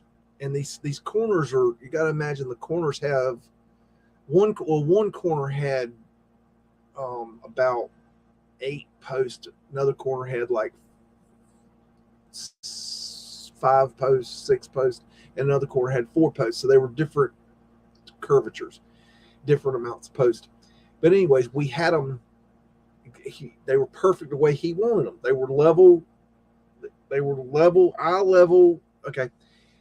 Then, he's like, okay, now we gotta keep them level, all the way around. I'm like, okay, so, me being the genius I am, I took a mason line and I did my level at the top on one end, and then took and put it on the top of the other end, and had a level line between the two. Okay. And I did that all the way around. And so then we put in the post, and he comes in today and he's like, well, it looks great. I love how the lines are. Everything's straight. He goes, it's all level, but it's when we put the boards on, the sideboards, as the boards go down, they're gonna get out of whack because the ground isn't level. And I'm like, yeah, that's what I was. I mean, I understand that, but you want it level. That's how you level. That's the only. I mean, first off, I can't eye level 90 feet apart. It's not going to happen. My eyes aren't that good. Okay, so the only way to do it is with a line, with a mason line, right? He's like, well, no, you have to go with the contour of the land. I'm like, wait a minute now. If I go with the contour of the land, it's going to go up and down. He's like, well, yeah. And I'm like, well, how the hell are you going to have it level if it's going up and down? He goes, well, they just need to be 5 feet out of ground. I'm like, wait a minute now. You told me you didn't want me to do it 5 feet out of the ground. You wanted me to do it level with my eye. I'm like, you need to make up your mind which one you want. Do you want it level or do you want it 5 feet out of the ground? And then it clicked to him like, oh, I fucked up. And so I'm like, okay, look, here's the deal. Either A, you're going to have to accept it as this is the way it is, or B, I'm going to have to start pulling post and redoing it. And he goes, no, it's fine the way it is. Now, he was full of shit. I knew he was just saying that to make me happy. I said, no. Right now, you're at fault. But if I continue doing this the way I've got it, you're going to blame me later. I said, nope, I'm pulling everyone in post. So tomorrow, I got to pull the post out of the ground. Now, that doesn't sound like a big deal, but I forgot to mention that we concreted them into the ground. So, which that's not difficult. Okay, we can get those out. We can take the Bobcat and pull them out. That's not a big deal. But what is a big deal is getting the concrete out of the hole. And so we got to get the post out again. And then luckily we took a real hard look at it, and luckily I only have to do one side, which means I got to redo about, I think, 7 posts. And I'm actually going to do an extra one because I didn't like the way it doesn't, to me, it doesn't, he liked it, but I didn't like it. So I'm going to redo it. So I got to redo, anyways, I got to redo about 8 posts. And we're going to do it the way I originally was doing it.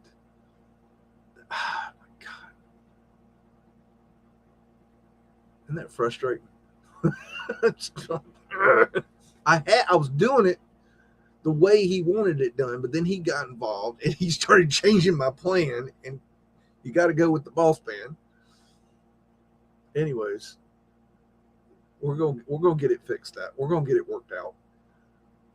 But I tell you what, I can't wait to tell my helper tomorrow when I'm going to be like, JoJo. His name's Joey. We call him JoJo. I'm going to be like, JoJo, I got some news to tell you. He going to be like, son of a bitch, motherfucker. He going to be so mad. I can't wait to tell him. So anyways, what else is going on? I think that might be the most interesting stuff. What are you guys talking about? Snowden, yeah. I think Snowden was. I think Snowden was a good guy, but I think the other guy, was it WikiLeaks dude? What? That other dude, I think he was shady. I can't remember his name. Assange. I don't trust him. Oh, did y'all hear that they do attacked Maui recently? Y'all might have missed that. Yeah. So they did that. I don't understand why the people of Hawaii don't just go over there and take all those FEMA people that are camped out in the 5-star hotels and, jerk them out of their $1,500 hotel rooms and, I don't know, take them out on their kayaks and about 4 or 5 miles out in the ocean and drop them off and hope that they can swim and be done with that, because the way they did those people, that's what they should do. But I don't have any ability to help that. La-di-da-di-da, Tesla cars. Da-di-da-di-da-di-da. Yep. So, anyways, let me see if I can. Let me look. Y'all jibber jaw, and I want to look in my little book here for what else I want to look into. Da da da.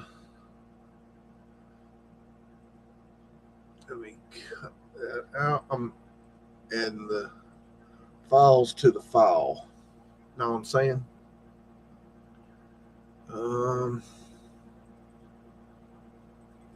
What's this? This is something interesting. I didn't understand.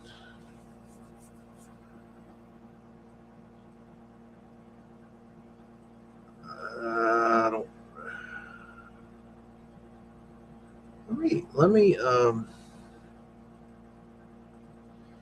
I'll share this with you. I don't know what I pulled this, and I think I pulled it because I don't know what it is. So I thought we'd look at it together and see what it is. And maybe y'all know what it is. So if you know what it is, let me know. I don't know where I ran across this. It was called out of San Francisco. It's called The Orphaned Pillar. San Francisco's Pacific Heights has a 7-foot remnant of a moved house that escaped the 1906 earthquake and fire. I guess this is the Orphaned Pillar. And look at that house. Wow. Mudflood windows. Got ether fencing on top, little ether finials.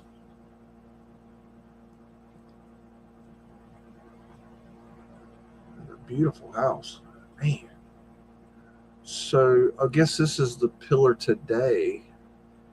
Anyways, let me give me just a second. Let me turn down the AC. I am a little bit chilly, you guys and gals, you ladies and gentlemen of the research community.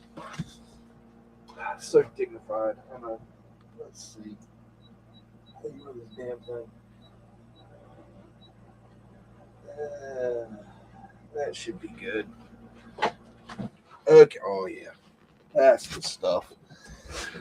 Okie dokie. So let's see. Okay, in October 1902, Congregation Emmanuel secured an option to purchase the southwest corner lot of Van Nuys Avenue and Sutter Street from the Newhall family for $120,000, with an intention to build a new temple on the 120-foot by 170-foot parcel. It seems like a good location for a prosperous congregation. At the time, Van Ness Avenue was the city's broad boulevard of stately homes and large houses of worship. Wow, look at that.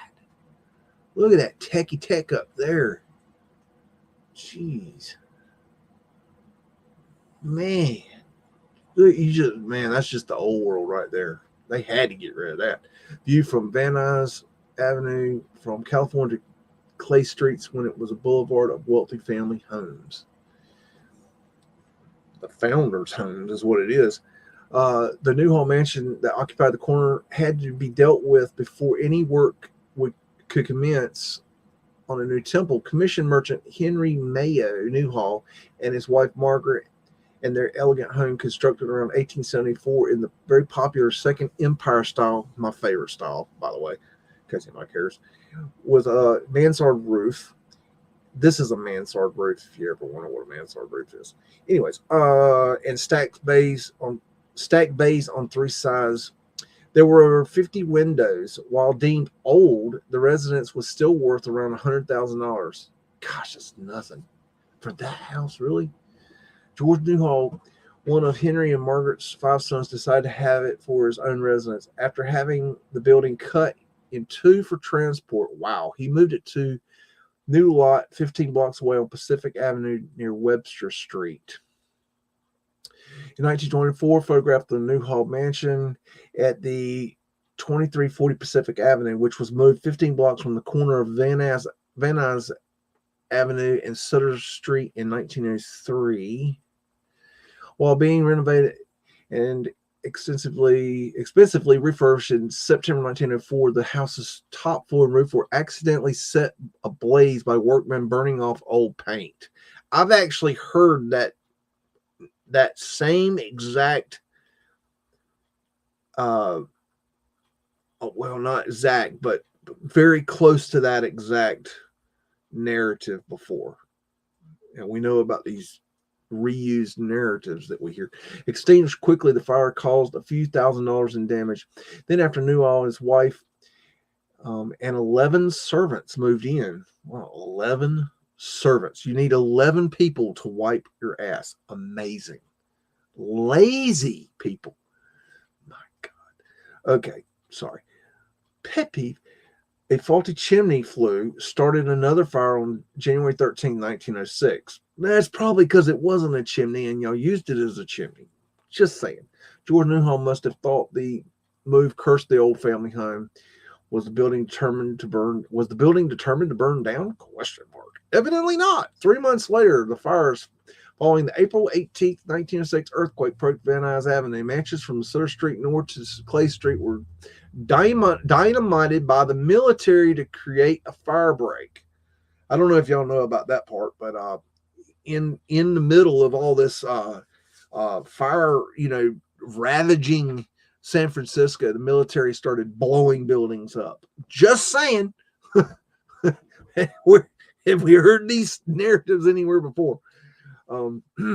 Having an empty lot where the Newhall house was once stood may have saved the houses of former neighbors farther south, including George's brother, from being destroyed. After fires, the relocated house on Pacific Avenues served double duty as George's residence and the offices of the San Francisco National Bank, of which Newhall was director and major shareholder. I guess this is after the DEW attack. I think them dual weapons have been around long. Oh, have y'all noticed how many, this is something new, how many mainstream news sources are actually coming out with news stories talking about DEW and how, the conspiracy theories about DEW weapons, directed energy weapons, and then they go into details about directed energy weapons, and it's like they're just throwing it right in your face. I mean, it's incredible. Yeah, we have directed energy weapons, but we would never burn down an entire town. No, we wouldn't do that. No, we're gonna sit here and watch Hawaii burn, and metal, which burns at a much higher temperature than a wildfire, is going to melt fucking cars, yet trees miraculously survive. Trees that are made of wood are going to just stand there and just take it because they're badass as a fucking fire. Trees are my new hero. View south of Van Nuys Island from Clay Street after April 18, 1906. Earthquake, fires, and dynamite destruction of houses. Right there. I don't think we were told that in school. But then again, I guess we weren't to know. At their Fennials there, new home of the Emporium. I can't really read that too good. Sorry. Look at that old wrought iron fencing. I think that wrought iron fencing was tech. It's just an opinion. Don't get your britches all in a bunched up and go, oh my goodness, good gracious, he could believe something like that. Oh my goodness, crazy person. Let's just stick our grandfather clock out on the, what the hell's going on here? They got everything out on the damn porch. I don't know what's going on. Hey, there's Fred, by the way. Fred is right there.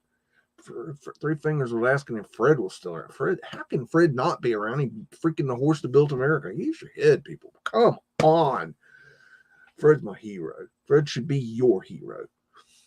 Uh, the Haight Mansion on the corner of Venice Avenue, Post Street, used as temporary quarters for the Emporium department store after 1906 earthquake. The empty lot on the right was former site of Newhall Mansion and where military's fire break ended. So they're saying over here was where that house was, yet they just blew it up over here. Come on. One of my more harmless hobbies is tooling around Google Street View,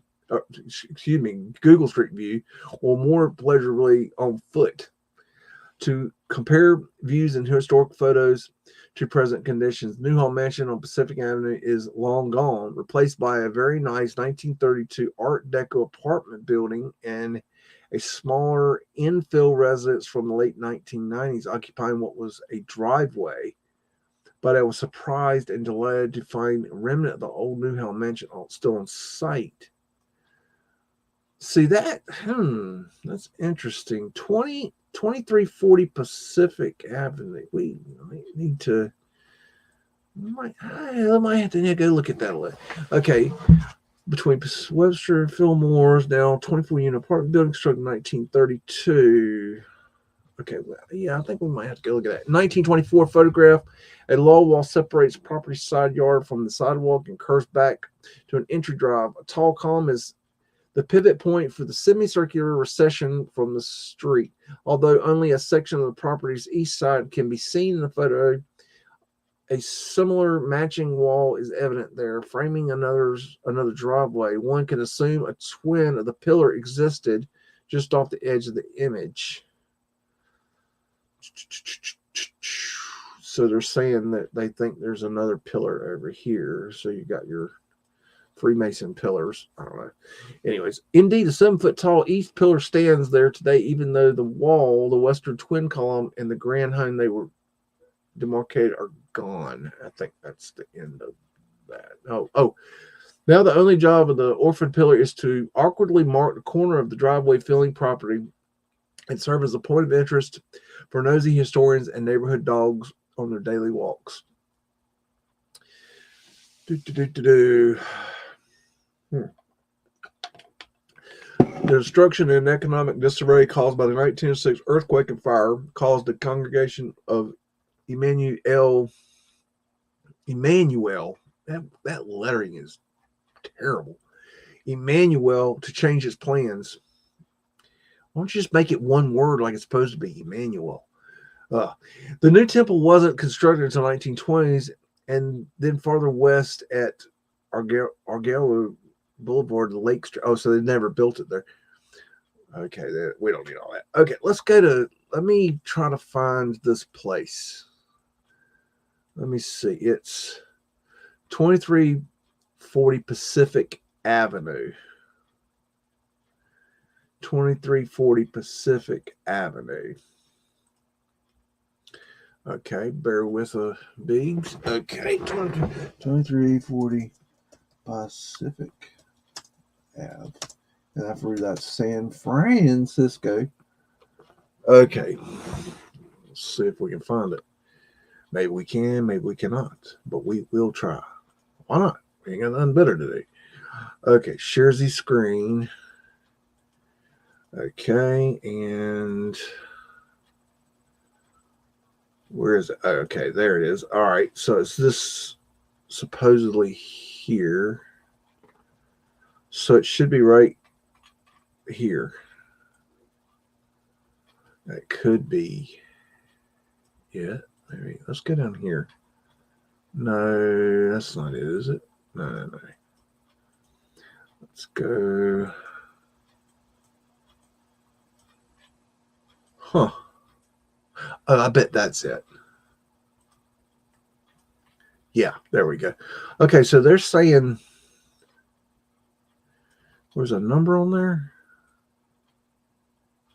There's no number? Shoot. Oh, yeah, 2340. Where's the pillar at? Ah, there's the pillar. Okay, so this is the orphan pillar. So the house would have been here. And they're saying that this was built later. I am am sus. I think kind of what my thinking. Art Deco is very sus to me. I think it's possible that this art. I wonder if that's cast iron facade right there. That's what that looks like. Um, I'm very sus of Art Deco. It seems like it could be something that was changed when they changed the simulation in was it 43, I believe, during the Philadelphia experiment.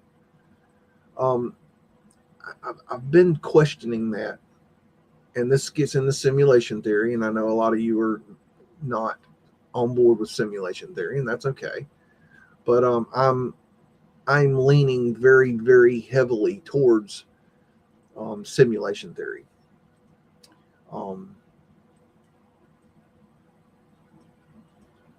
At this point, I'm seeing a lot of things that if it is simulation, that it would explain a ton of things very easily, that are unexplainable. So, I mean, it's kind of like, okay, how do I put this? I don't think we're messing with that anymore. Okay, I think it's pretty. I think it's been pretty well researched and documented and scientifically investigated and theorized, and I think that the scientists are pretty clear that it's a simulate that we live in a simulation, but I don't think that they're at the point where they understand what that means.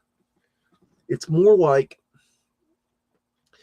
okay, it's a simulation, but who's controlling that simulation? Who's the coder? A scientist, they don't want to admit, oh, the creator. Oh, ding. They want to find some sort of computer software behind it. There is no computer software. There's no computer hardware. There is the mind of God. So this is what I'm thinking. I'm thinking the mind of God is spitting out this simulation, which is completely possible for the creator. Easy. I mean, God's probably sitting back smoking cigarettes, simulating our entire universe and farting on cue. I mean, seriously, God's got this like totally. This is like nothing. This is like child's play to God. I imagine. I really think so. I really, if imagine a creator that could create our universe and everything in it. If you could create something as complicated as we live in, it's got to be probably more than likely nothing to that being, that creator, that consciousness. It's got to be nothing to do that. So just that's kind of where I'm thinking. But yeah, if it is simulation, it is very easy to simulate, very easy to change. So anyways, I thought that was kind of interesting. Let's see what else I got here that we can play in.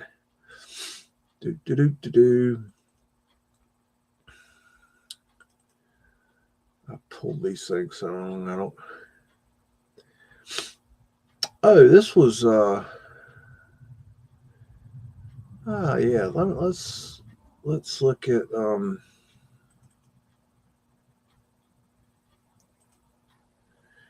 Let's look at this. I thought this was kind of interesting.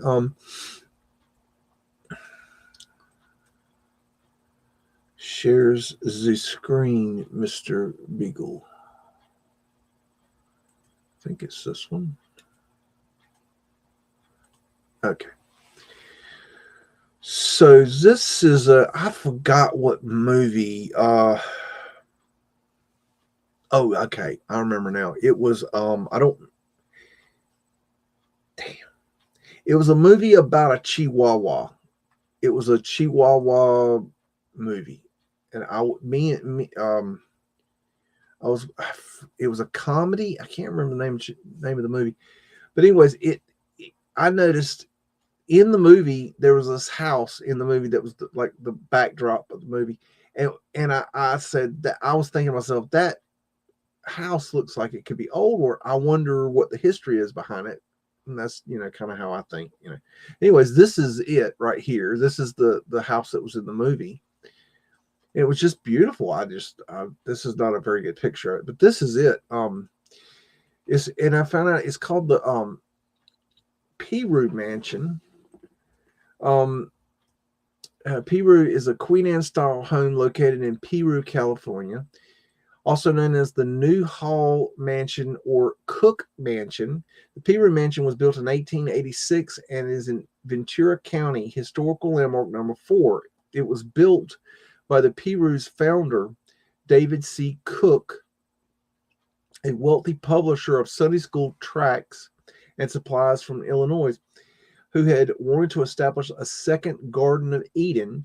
Specifically, tradition says, excuse me, the planting of biblical apricots, dates, figs, grapes, olives, pomegranates.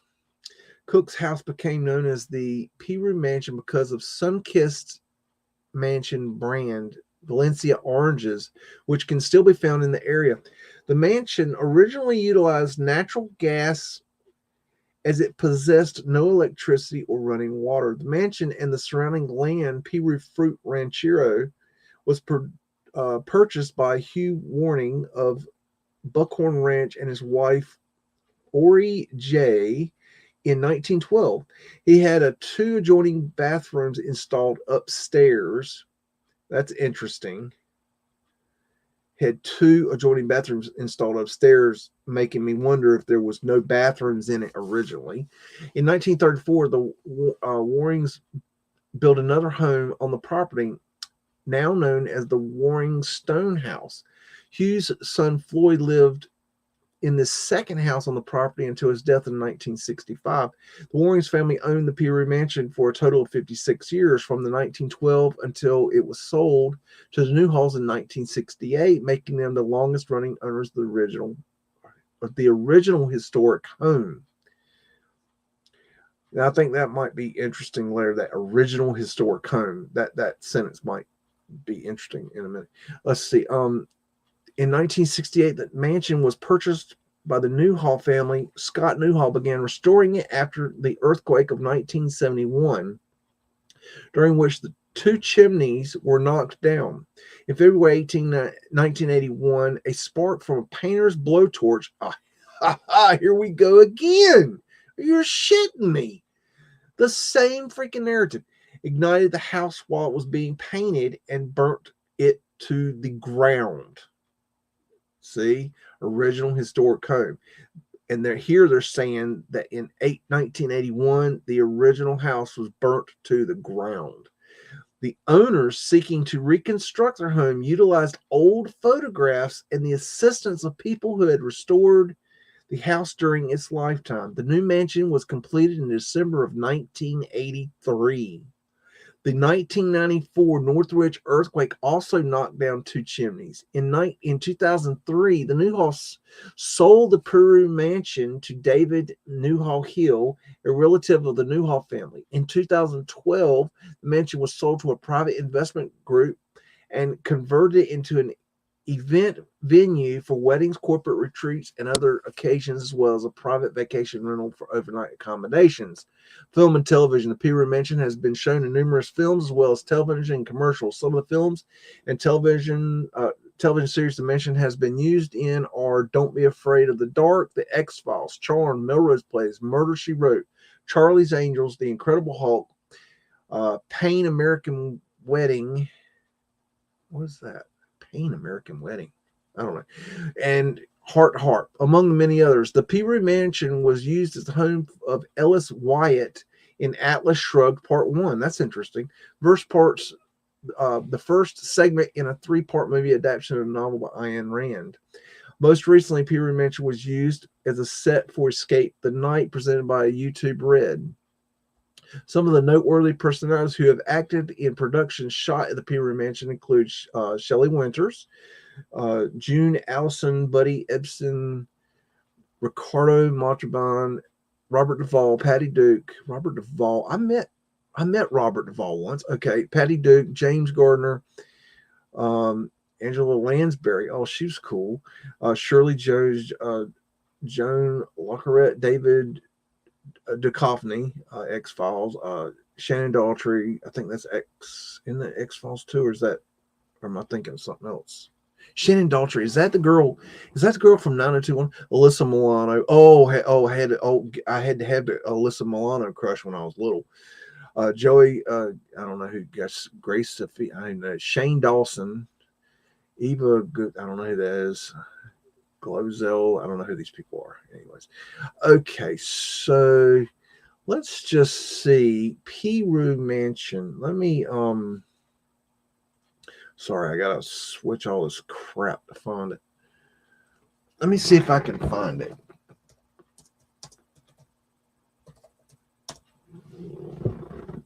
It's a weird name. Peru Mansion, New Hall Mansion. Okay, I did find it. Okay. Bear with Biggs.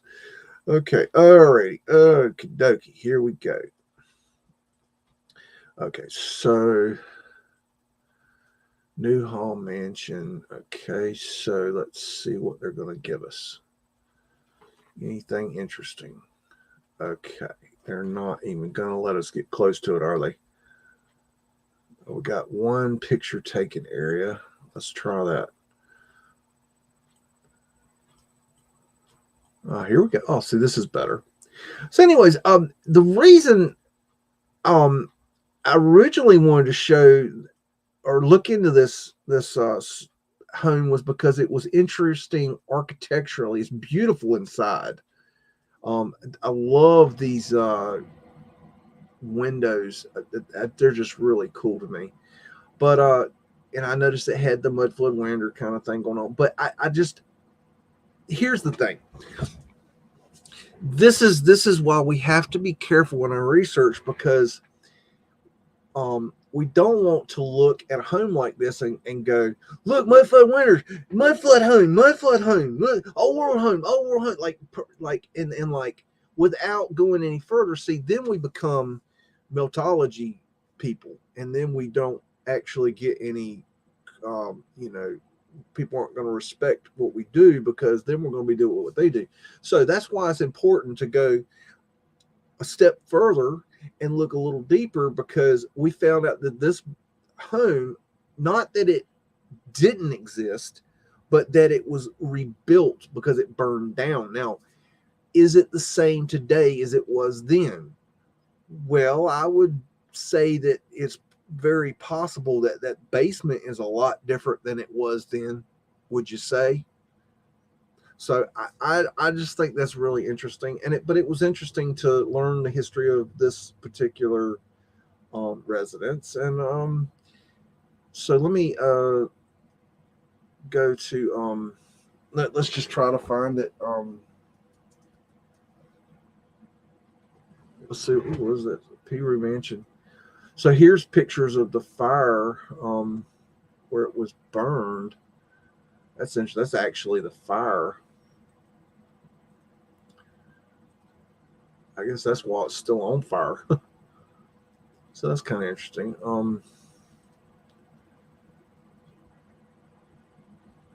So this is the original. That backdrop is incredible. Just want to see. Built in 1886 to 1890.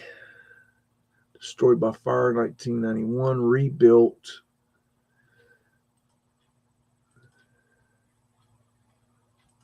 There's an interior shot. Just a beautiful, just absolutely beautiful architecture. I was watching the movie and I was just really impressed by the architecture. The interior design was just incredible. So that's what made me, really want to look into it more. See if we can find a few more. And that flooring is amazing. Look at that staircase. I mean, geez. I don't know what these are called, but that's beautiful right there. And look at that one. Oh wow. I can't zoom in on it. It's not like, that's got the Phoenician shell, Phoenician wave. Now these are all reproductions. It looks 80. I mean, this could be an old picture. This could be the original. It's hard to tell. 2012. Let's say, so that's probably the reproduction, but even a reproduction of this is incredible. So I don't know what the original exactly looked like, but the reproduction, if the reproduction is in any way, shape, or form like the original, it's impressive to me. Y'all might be like, oh, that's ugly. So ugly. Tacky, even. Why would you even think that was interesting? I don't know. Oh, wow, look at that. Check that out. Oh, we got to get that. I should have been saving these all along. I don't know why you weren't telling me to save these. Look at that thing sitting out front. Damn old Etherlight sitting out front of the house, just chilling there with its Phoenician. It looks like a Phoenician fishies on there. A little Phoenician dude on there. That is badass. Damn. That's crazy. That's a good picture. Let's go back and save these pictures. I forgot to save these pictures. Y'all supposed to be making sure I'm doing these. Let's see. We want high res. What is this? No, we don't want that. We want that. Let's go back. I know. I dumbass. Okay. We'll save these. Kind of boring.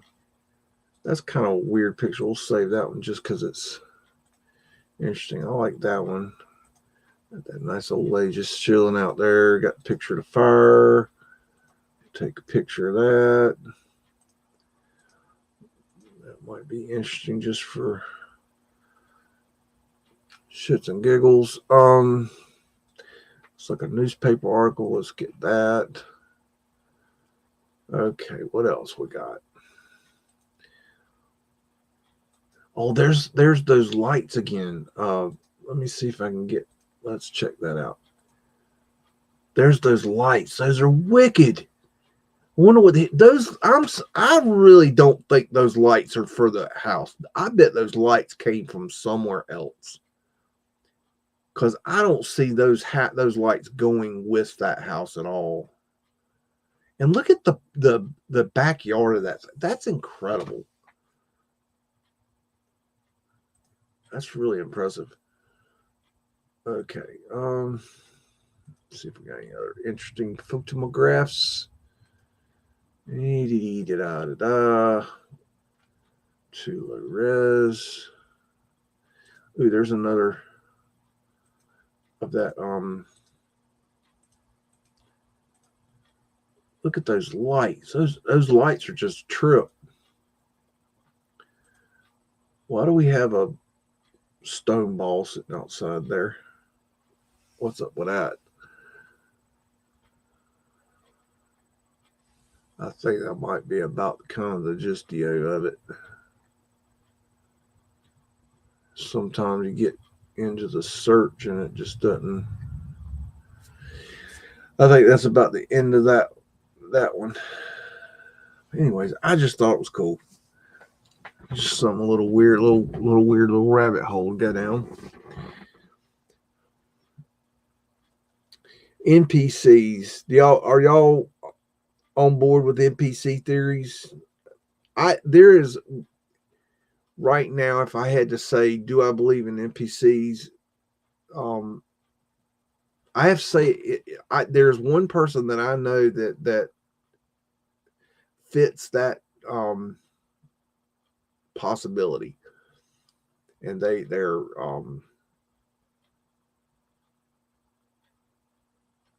it's like they're not even like a real person. It's very weird, and like this person will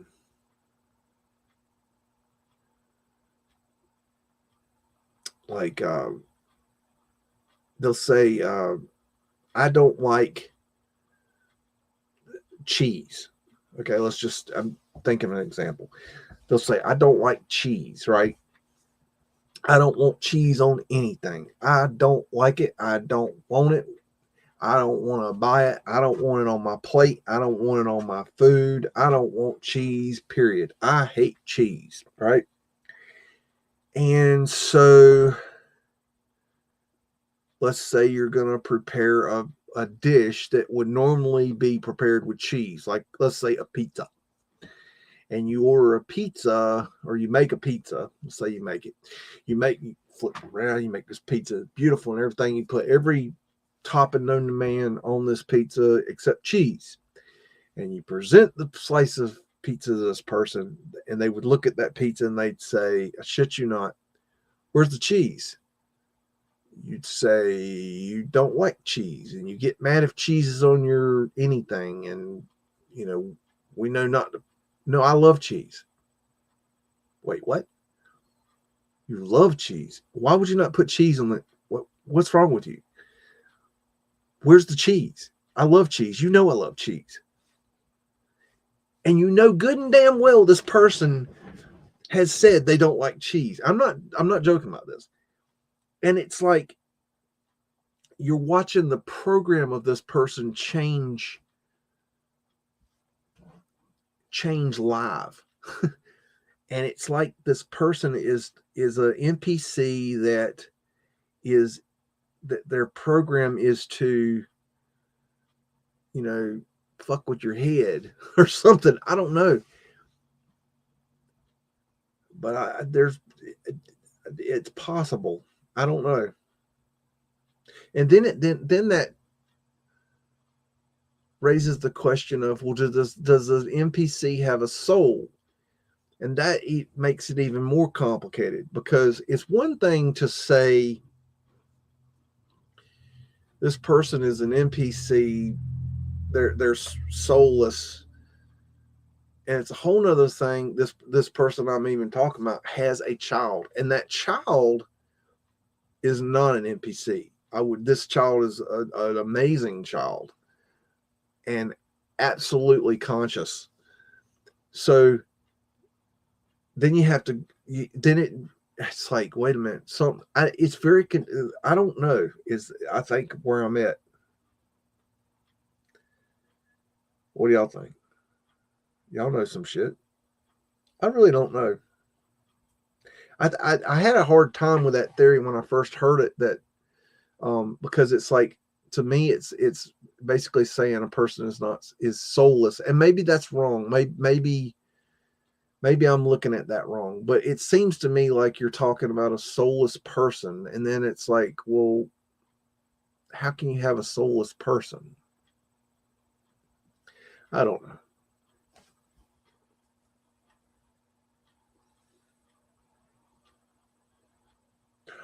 Oh, just so you know, it looks like on the wind I'm hearing and seeing, and it looks like it's very possible they're getting ready to do another just stock up on your mask. It looks like they're going to go for round 2 of that bullshit we went through a couple years ago with the fake bullshit. Looks like they're going to go for fake bullshit squared. So just be aware of that. It's in the wind. Now that doesn't mean it'll happen, but it's very in the wind. So I don't want to set anybody off, but by because that's kind of scary, but for people. But I need to get these files into the file.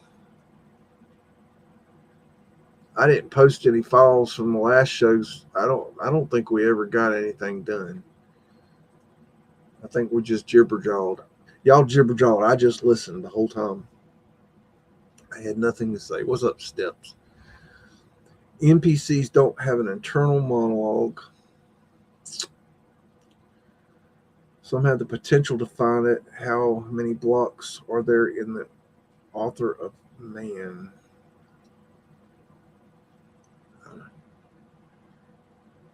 Let me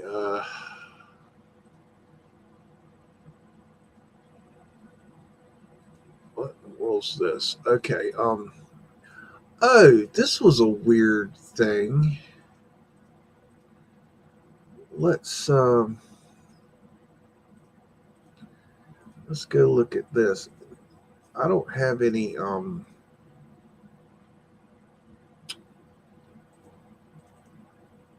okay, I got no data on it, but we're gonna go look at what this is and see what we can find.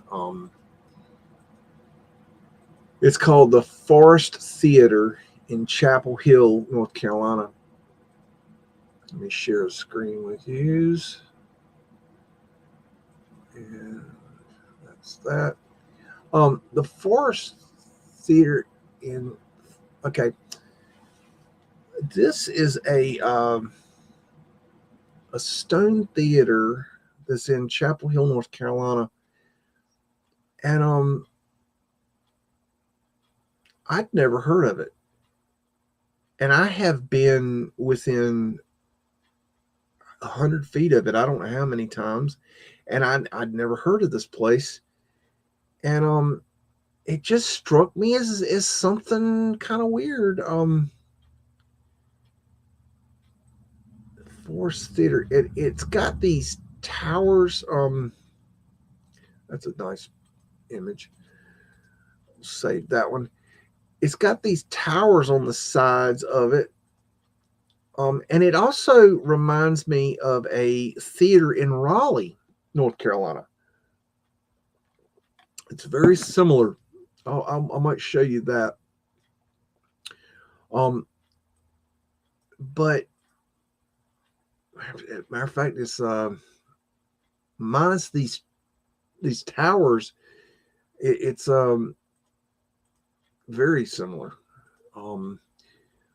But it really stood out to me as something that might be old world.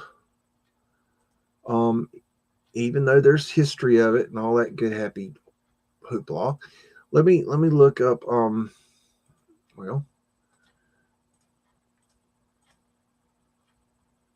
let me see if I can find.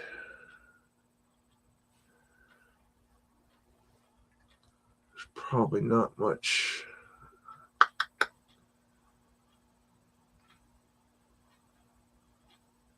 Let's try this. Let's see if I'm trying to look for information like when it was born and stuff.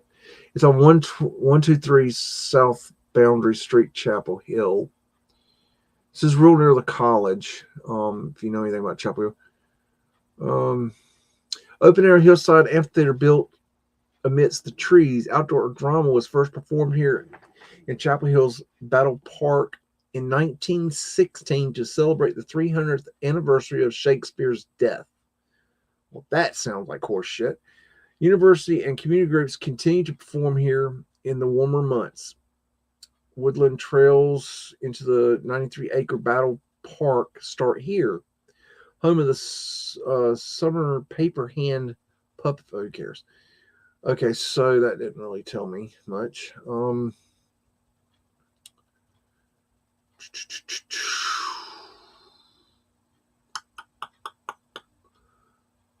What's this?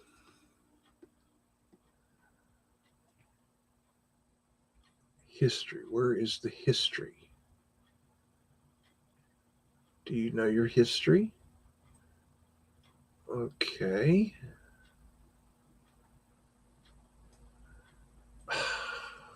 God. They're not going to give me any history. I want history. I want information. Established 1940. Well, that don't make sense.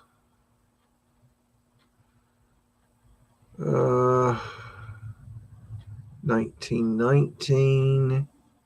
Those first audience set on a sloping lawn. The tiered seating and stonework were added in the 40s. Okay, 1940. Now that's pre my personal change date of the 1943-ish area when they did the Philadelphia experiment. I think that they changed the simulation at that point. So this fits within my theory. Okay. This is my opinion. And Jason Marshall has graced us with his presence. Thank you. Welcome. And so this definitely fits in my theory. So that's the first thing I look for. I look for was it constructed prior, or did it happen prior to 1943? If it did, I put it in the box, okay, and I store it away. If it wasn't, if it was done after that, then I don't.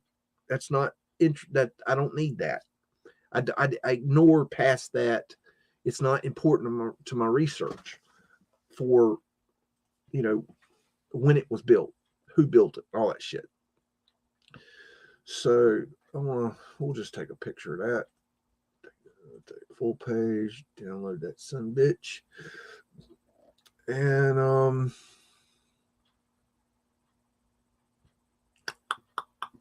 okay. Let's get back here. I think we got that one. This stone, there's one of these on either side of it. Just think that is just incredible. Like, I don't know. Did I save that? I can save it. Yes, I know I didn't. Okay.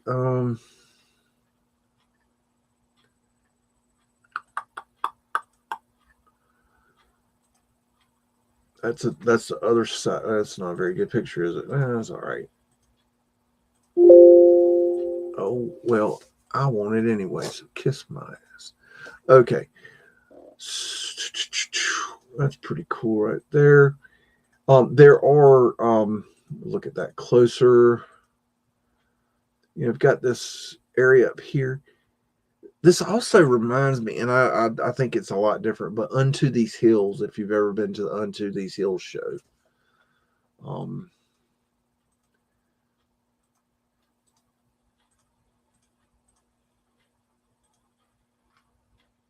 just looking there, and there's supposedly a rock in the wall.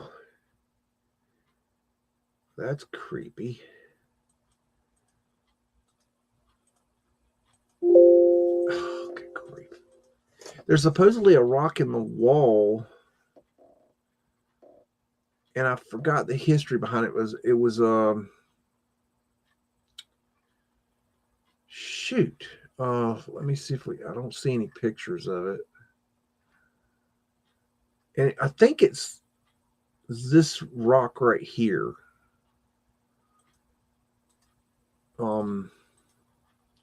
This one. See that rock right there? That big rock? I got a feeling that's the rock. But there was something important about that rock, and I forget what it was.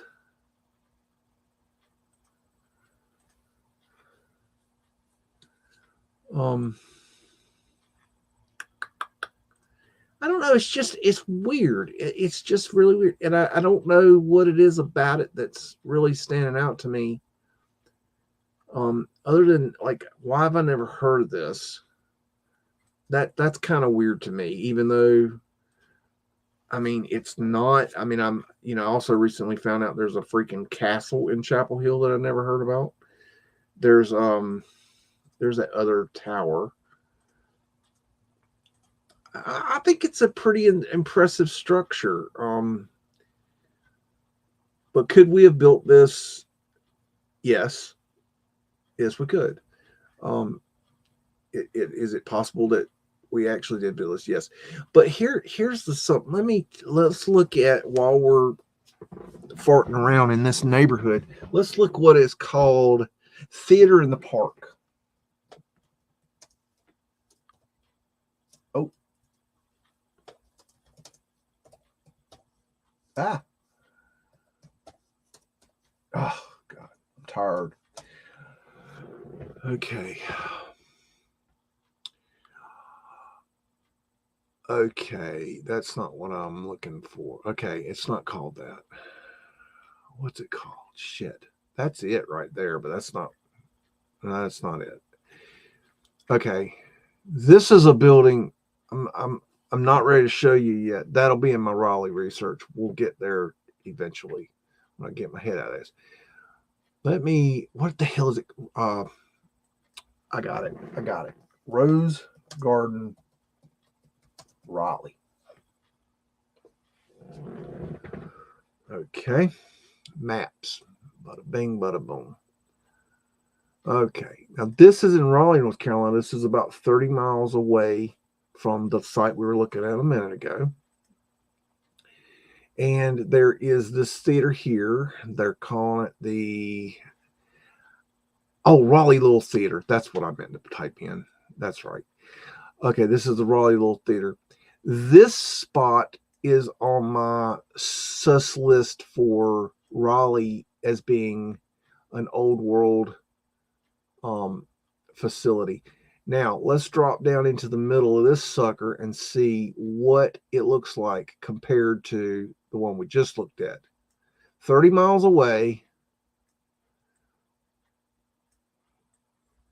Different, yet similar.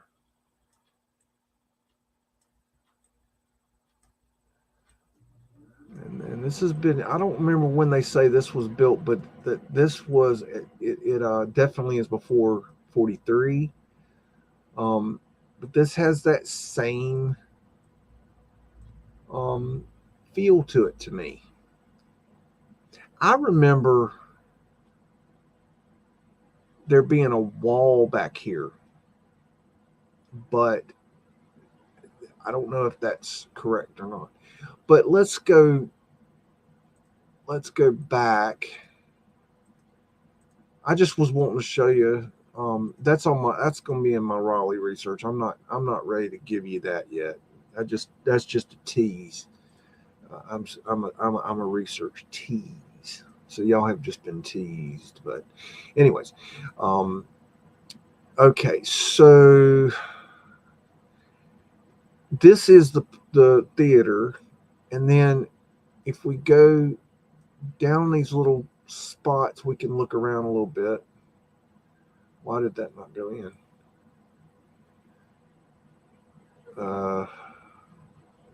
That's weird. Okay.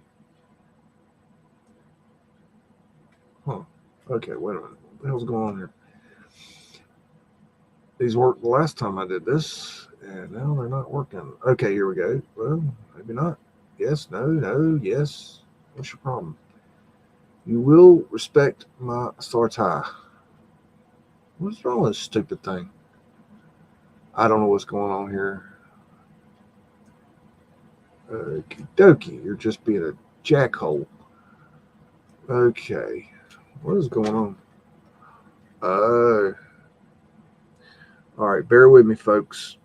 I'm having a little technical difficulties. All right. I'll have to get back. I'm having a little technical difficulties on there. Let me see what you guys are doing.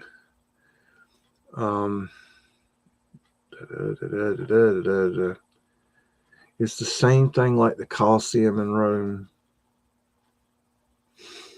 I was looking at that the other day, the Colosseum in Rome. I was trying to figure out if anybody knows the answer to this. I don't know how to. Does anybody know? How do I ask this? Okay, we know that the Colosseum area was dug out in the 30s. Mussolini put in, I don't know what it was called, but put in an order to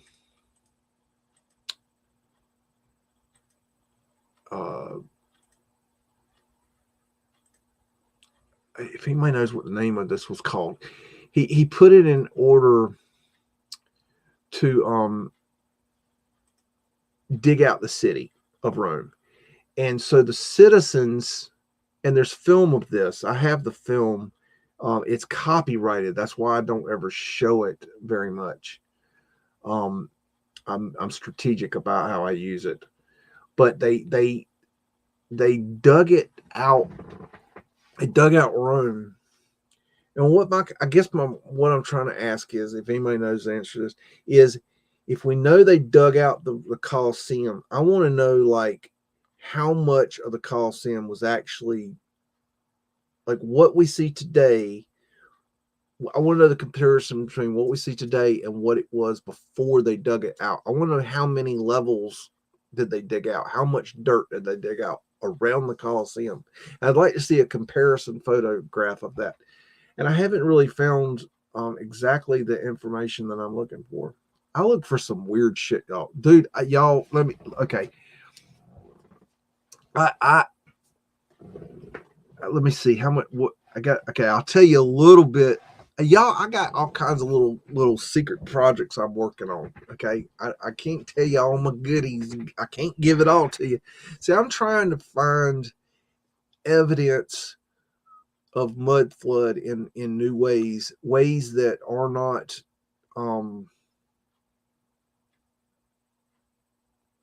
that we're looking in ways behind the scenes to myself and others are looking into ways of getting the information to prove this theory in a more scientific way in ways that are it's not stuff that's done on camera. It's not because it's bad. It's just it's not interesting. It's just like example. I was talking to a gentleman the other day, and he mentioned that he was telling me a childhood memory of Raleigh. And he was saying how when he was a kid that the local neighborhood kids would run up. They would play on the train tracks that went behind their neighborhood, and they would walk up the train tracks. And on either side of the train tracks, when they got up, a little ways down up the train tracks, not too far. We're talking a couple hundred feet up the train tracks, that on either side of the train tracks there were old graves, and these graves were old, and this would have been in the 70s, I would say. And so in these graves, these graves were just really old graves, and he was saying how there was this humongous angel statue. And he described it as, I think he said 15, 20 feet tall. Now, he was a kid, so it's probably bigger in his mind. But I thought that was interesting. Then he started explaining how there was these old brick foundations back there. I'm like, really? Oh, that's interesting. And then he started explaining how there was a cave, a mining cave back there. And I started looking at the records, and there's no records of any of this. There's no records of houses. There's no records of a cemetery. There's no records of mining. There's no records of anything in this area. And so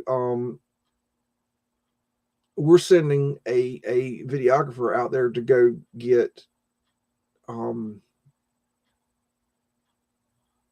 video, pictures, images of this area, and it's covered in woods now. It's a wooded area, but we know the exact location, and the story checks out from a location standpoint from everything he told me, except for is the stuff actually there? The location of his neighborhood, the location of the train tracks, the distance, the possibility of it being there, all checked out. And so we're sending someone there to check it out, physically check it out. And that's the kind of shit we're doing. And we're trying to find new ways of investigating. Um, and then see if it warrants a further investigation from there. We found out the land is owned by the state, so I mean it's not even private property. It's the state's land. So it's interesting. Yeah, that's the kind of stuff we're doing. Another.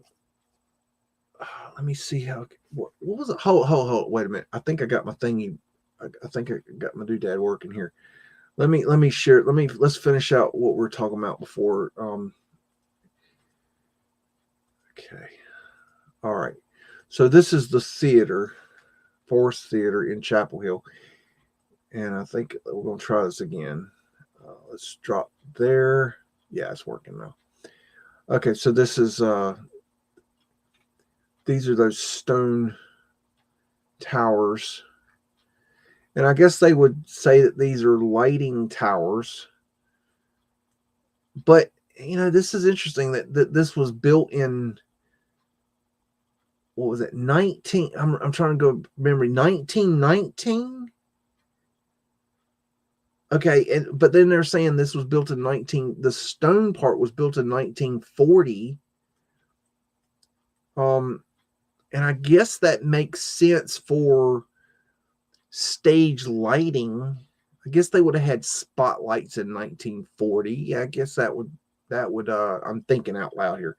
I'm thinking that would work out. I don't know. Anyways, so this is pretty cool. That's really quite elaborate. And this is you got kind of the orchestra pit area, same as the other one. It's different, but the same in a way. You follow? Now let's go back out. There's other images. Let's see what else we can see. This is above. That's the entrance right there. That big, I don't think I can, I can't go there. That big stone is right there, and I don't know what that stone is, but I remember there was some sort of interesting historical thing to do with that. Let's see, what's this one? Try that. It's kind of the same. And let's see what else we got. This looks like it's from the stage. So they have, this is, you may not know what this is. This is I worked a lot of years in staging. This is a way to mount lights for side lighting for the stage. That's what that is. They would hang lights off that. That would be something that would have been done later for obvious reasons. Okay, so let's look up Fox Forest Theater. Okay. Stone.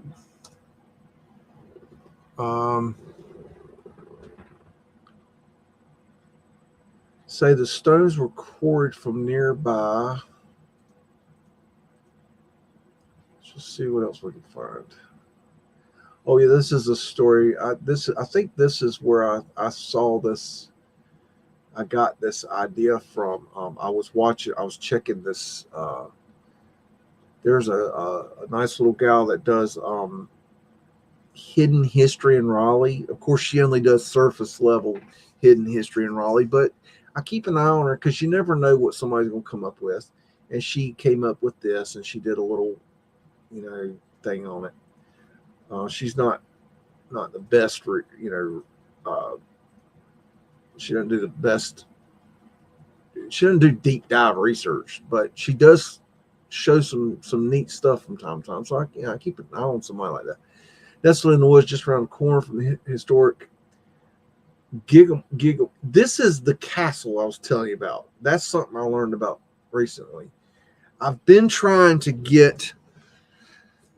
The problem is, it's a damn frat house, and I can't get access to it. I'm working on that. Is a century-old theater that looks like something out of a fairy tale. I'm basically at the point where I'm thinking beer will be the bribery source of getting into the frat house, but I don't know. Working on it. Let's see, 500-year-old stone linked to North Carolina's lost colony. Here we go. A 500-year-old stone linked to North Carolina's lost colony at Roanoke could be hidden in the walls of a century-old Empire and Triangle. That's one in the woods just around the corner from the historic Gilmore. What the hell castle? I can't even pronounce that. Forest Theater in Chapel Hill looks like something out of a fairy tale. Okay, so there's the stone that is from around the lost colony. I don't know. That's really weird. 1916 was the first show. Okay. So anyways, that's just weird. Now here, this stands out. Many of the impressive stone walls, since they were built during many of the stone walls, so not all the stone walls. That's interesting. There got to be, this wording is very important. Were built during the 1940s when additions and improvements were constructed with the $20,000 worth of WPA funds in 1940 and more additions in 1948. WPA funds, I gotta remember what that, we gotta look up what that, I forget what it stands for, but it's a work program that they used during the Depression. Work Progress Administration, 1941, Library of Congress. Of all the President Roosevelt New Deal programs, the Works Progress Administration, WPA, is the most famous because it affected so many people's lives. Roosevelt Work Relief Program employed more than 85 million people. This program is a program that was, they say, used to create a lot of the stuff that I'm finding in my studies. I think that this program was a cover story for covering up this old world, and updating some of these structures to modernize them to where they could be used properly. I hope that made sense. Did that make sense? I don't know. Anyways, that's kind of where I'm at with that. Okay, I want to show you. I got to find a couple things. I'll show you this. This is going to be kind of complicated to show you, but I'm going to show you what I can to make it and try to make it make sense. I've shown this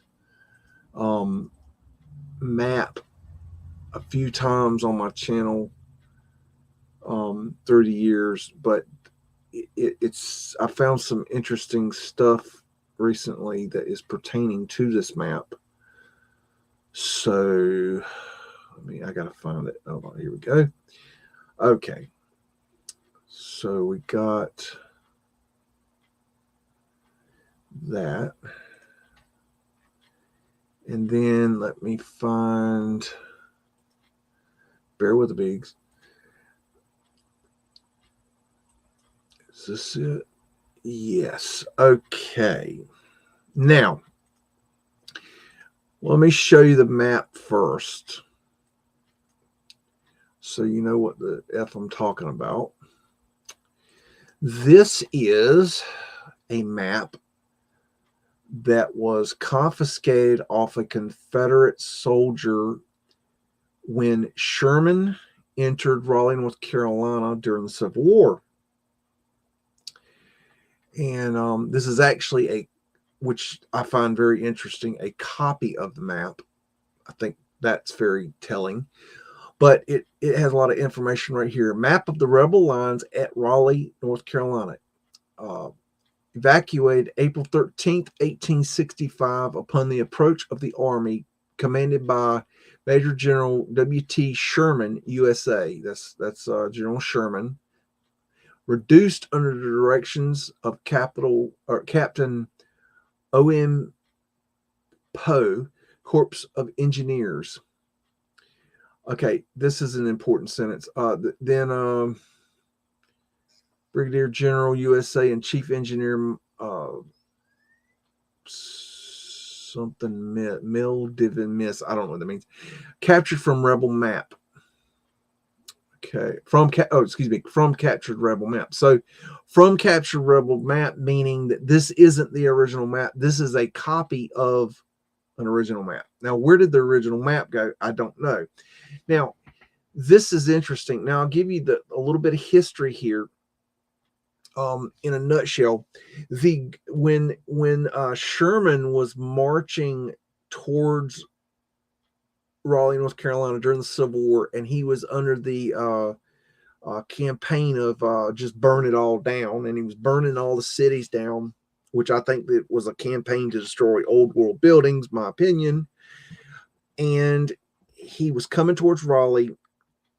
The then governor wrote a declaration of surrender of the city of Raleigh, gave it to the lieutenant governor, and then fled. The lieutenant governor then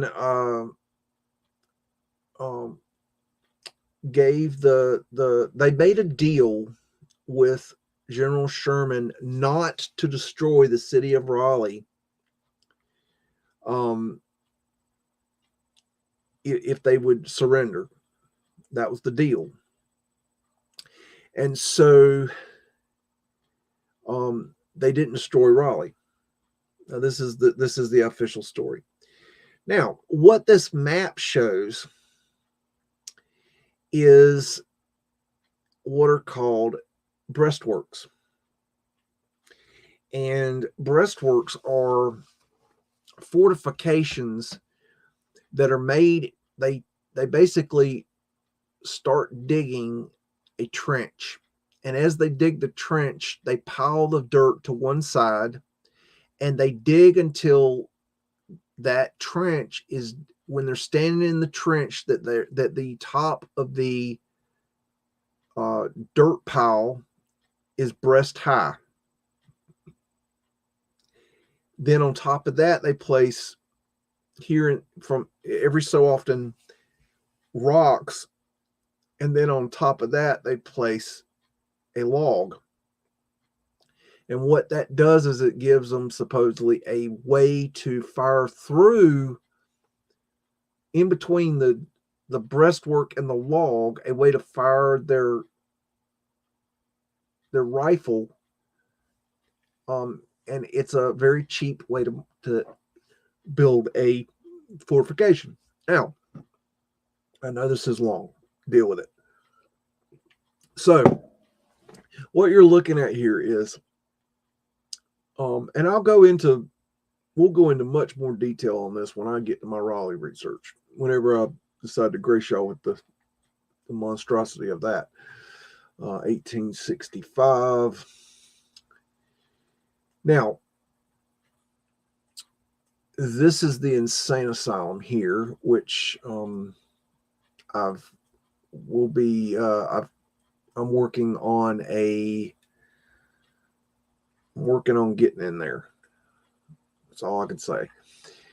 This right here, I have determined this line right here is the wall of what is called the North Carolina State Penitentiary, now known as Central Prison. They say that this is all breastwork. It's all dirt. Now, every so often they would put a cannon right here. Okay, these are cannon placements. Okay, cannon. If you know anything about Raleigh, the Mordecai House is up here. Very old house. The original roundhouse was right here. Massive structure. The state capitol is here. The original land grant for Raleigh was 1,000 acres. That is the square gridded blocks here. That is the original land grant for the city of Raleigh.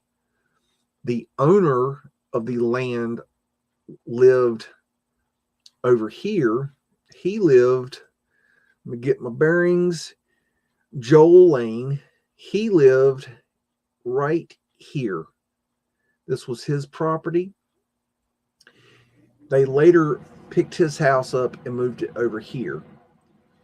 Now, I have looked for a long time for evidence of this breastwork.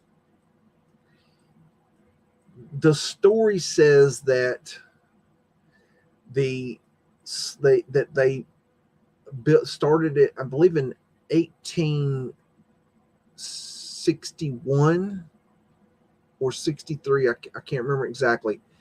And by order of the governor ordered the slaves of the area to build the breastwork. So here we go with the official narrative. They officially say that the slaves built this breastwork. Let me give you an idea. This is right here, 1,000 acres. Okay.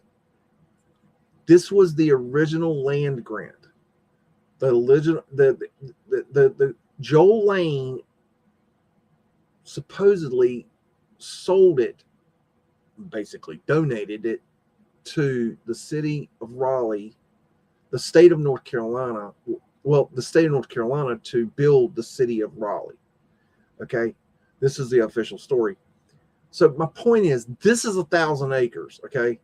This is a lot more than 1,000 acres. Okay.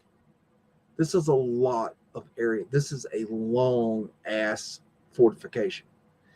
Now, I've been looking for years for anything that proves that this thing existed. Okay. The only thing I have determined is I believe that this line right here is what is still there, the stone wall at Central Prison, which was the state penitentiary. I firmly believe that. Now, I can't prove it, not at this point, but I firmly think that's the case. Now, what I was wanting to share with you, now that we've had all this discussion, let me stop that screen and share another screen. Recently, I have found in my research that there is a group, several groups actually, at least 3 groups that are actually studying and trying to figure out where this fortification was. And so right now they have 3 different groups. They have 3 different opinions as to where these lines ran. And look how they're like, I think they say that the lines are no more than at the most 100 feet apart. But that's a big difference. And it's really interesting because they've done a lot of research into this, and what's interesting to me is that they've got these here and there. This is, I don't think, the exact map that you look on, but they've got a map where you can drop down and look at, and they say, here's the fortification, and you look at the picture and it's like,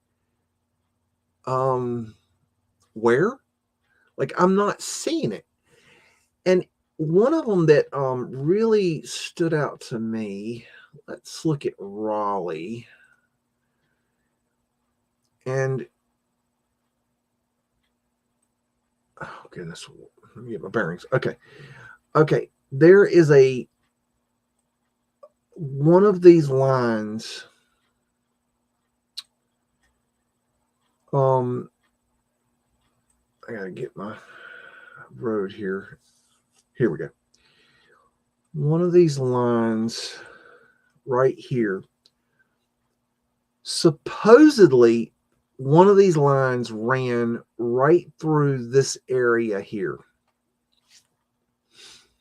And they say that they think that this is part of this fortification, this little hill here. And if you go down the line, they seem to think that this hill here is part of this fortification. Now, here's my point. What the hell makes you think that that is a damn breastwork compared to a damn hill? Like, what is the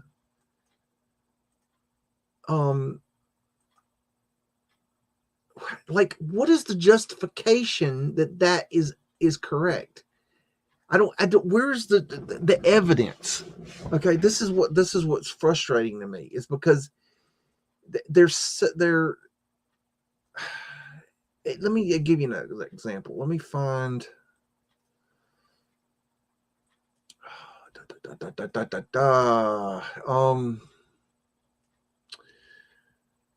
okay, more the another line ran right in this area here. They say that they think that this is one of the breastworks as well, this area here. Now, this is what they're basing. They're saying that they think this right here is a breastwork. And I'm having to call horseshit. I just don't see. I'm not saying it's not true. I guess what I'm saying is, where is your proof for this? What are you basing this off? What they're doing is they're taking that map, the old map I just showed you, and they're placing it over the current map. They're trying to line it up. They're changing the angle, and they're trying to fit it to what's there. But then they're saying, well, this has to be it, because look, it's a little weird hill, and look, there's the line kind of matches up around. I'm saying that it, to me, I don't think that what they're saying is correct, but I don't know. I'm just sharing it with you. I don't know what I'm trying to show you. I don't know what I'm trying to share with you. I'm just trying to share you. This is the kind of shit I work on at night. When y'all ain't around and I'm trying to do some research, this is the kind of researching that I'm into. I'm into looking at things from a very in a very obscure way.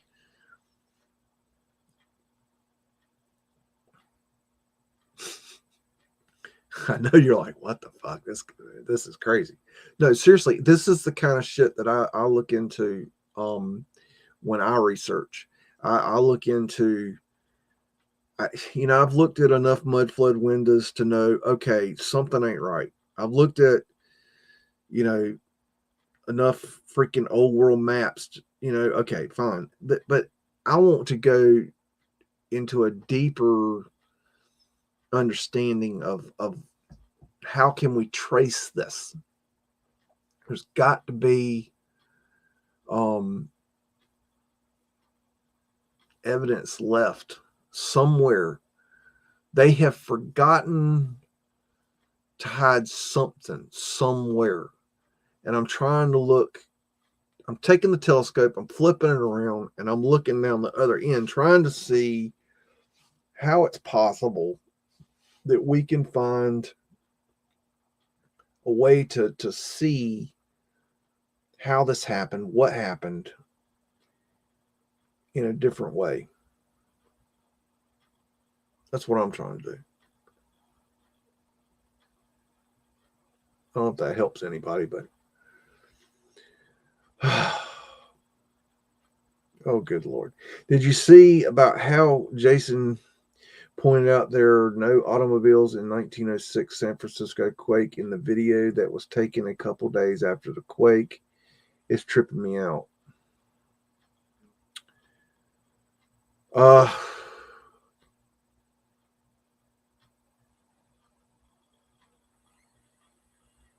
Okay.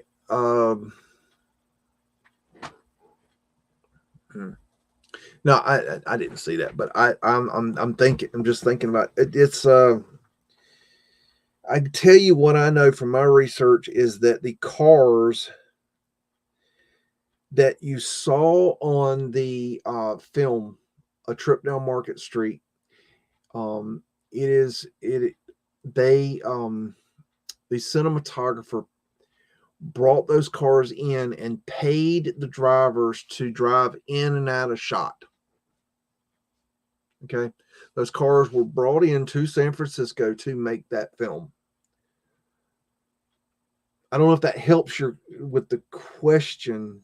And the cars were gone by the time the earthquake came. They were taken back to wherever they came from. I would guess that they came from Hollywood, possibly, because that would have been, Hollywood would have been. They would have had that. It'd be an easy thing for Hollywood to have and get up to San Francisco. I don't know, but I know that the cinematographer definitely paid those cars to drive in and out of shot. They were paid. They weren't just cars hanging around. They were paid, basically stunt people, if you want to call them that. And yeah. Did that help you any? I don't know. That's what I know. Were there cars after the earthquake? I don't know. I can't. I'm trying to think about the films. I've seen so many San Francisco films. I don't know. I'm not paying attention to the cars. I'm looking for screw ups, like pictures that they took where it shows the basements and things in the rubble that they missed and stuff like that. That's kind of what I'm looking for. But you had to fill bags with sheep poo this morning. I'm so sorry. Every now and then I go out there and I have to pick up alpaca poo and take it to the garden because it makes really good fertilizer. And those alpacas look at me like I'm a weirdo when I do it, but that's okay. If you've ever seen an alpaca, they got little buck teeth and they're so cute. They just, when they stare at you, they look like they're staring at you with buck teeth. It's so cute. They're so cool.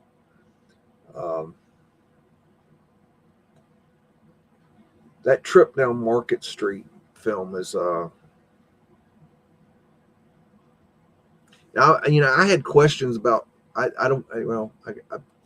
had questions about that film. I've asked before, but it got some knickers in a bunch, so I won't ask those questions again. That's funny. It's frustrating that you can ask your questions. I can talk, I can tell you what I think, but as soon as I question anybody, it's like, and their panties get up their crack and they get all bent out of shape. But I don't know how you deal with that. What I think's funny is that, and I've been thinking this for a long time. I don't, I think it's stupid, but you got this. I'm sure you guys know about this thing called the call out culture, call out channels.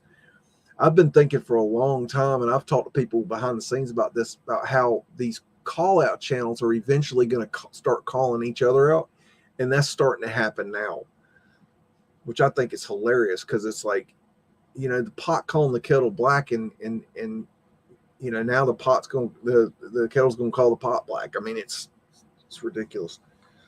Anyways, I talked to Mind Unveiled the other day. That was a nice little conversation. He's a good kid. I don't know how old he is, but he's younger than I am, and good guy. I appreciate you, Mind Unveiled. I appreciate you. I appreciate your kind words to me. you came right in at the right moment. You're the fucking man. Thank you. Much love. So, also, shout out to Streets of Tartaria. I appreciate you. I talked to Streets the other night for probably 5 hours. Man, sitting there eating pizza, drinking champagne, and just talking to me. And we had a great conversation. And by the end of the conversation, he was saying, man, we should have recorded this. People would have just loved to hear this conversation, because we just talked about research for 5 hours straight, just all kinds of shit. And it really was a good conversation. And but anyways, we were planning on it doesn't matter now, but we were planning to do a live stream together where we discussed his research, but now we've put it on hold because we both of us don't feel it's the right time. It's the timing is off for it, and so we're just we've decided this weeks ago. It's been so long I don't even know, but it's just not the right timing to do that. But I think with a little bit of sweet talking, and y'all put your thoughts in here, but I have asked him, and I have requested that we should just actually do a live stream, not on camera. He doesn't like to be on camera. It's not his thing. But just have a conversation about whatever the hell comes to mind. Just a research conversation, just talking, just two brothers talking. And that may be something I can work out. I think he's game. I think he knows that you guys would like to be in on that, and so I'm gonna sugarcoat him and see if I can sweet talk him into doing it, because we have a lot of conversations behind the scenes, and they are good conversations. And there's no reason that y'all shouldn't be in on that, and be able to participate, because he's a smart guy. He's just like us, y'all. I know you guys that watch his channel, I know you understand his boots on the ground work, but you gotta understand he's just like you guys. He's just a straight up regular guy that enjoys research, and he enjoys research in all kinds of topics, and he loves the truth movement, and he's just he's one of the good guys, plain and simple. So I will try to work that out if I can. And I see GT sitting there. I shout out to all my Patreons for putting up with my putting up with me, and putting up. I've been working very hard lately, and I haven't been able to dedicate the time to my research in this channel like I have in the past. I have been saving for some medical needs. I actually have appointments now to get the help I need, and so I had some problems last week. I actually had a medical issue last week, and I had to go to the doctor, but I'm feeling a lot better now. That's why I wasn't around last week, but I'm feeling a lot better now. But I have appointments coming up, and I should be able to be getting the healing that I need. And so I'm excited for that. I've been really working really hard and saving really hard for this. It's not cheap stuff, but I'm getting to the point where I can do it. And so that's really good. And the heat has been beating the ever living hell out of me. It is. I don't know if you've ever been to North Carolina, but we have. It's not that we're the hottest here. It's just the humidity here is the devil, just pure the devil. It's just, by the time I get home, I am like cooked. And so it's very difficult for me to really want to do anything when it comes to, I research when I get home, but when I research, it's one thing to research, it's a whole nother thing to do a live And it's a whole nother thing to produce a video. Because see, I'm anal retentive when it comes to quality control. When I'm making a video, I'm very, very meticulous about how I go about it. I don't want to put out shit. I want it to be as good as I can possibly get it. I'm basically OCD as fuck about making a video. So I'd rather put out nothing than put out crap. When I put out something, I want it to be something that you can spend however many minutes that fucker's playing and fucking enjoy it. You may never watch it again, but that one time you click that damn button, I want you to watch it and go, fuck yeah, that fucking shit hit me good. You know, that I love it when people, like, I'll do a video and they say that got me in the feels. I felt that. That shit triggered some memories. That shit brought back some shit. Like, I like that. Like, that shit got me thinking. That's the kind of shit I want to produce. Even if I don't produce it every day, even if I don't produce it every week, even if I drop something every now and then, if that's what it has to be, that's what it has to be. Point being, I appreciate my Patreons. Thank you for your support. I know that, you know, the little bit that I do get is important. It does go towards, you know, making this happen, whatever this is. And as time goes on and I, you know, get the healing that I need to get so desperately, and the weather calms down and my job comes down, this job has been really good for me. And I really enjoy it.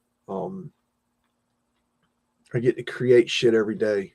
It's something new, and I like that. So go to your state's website and Medicaid if you need. Yeah, see, I don't take the government handouts. I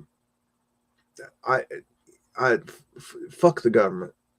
I appreciate I appreciate that, but I do this myself. I take care of my shit myself. I don't ask for no fucking handouts from the government. Fuck the government. I appreciate the idea though. Hello, Joseph Gale.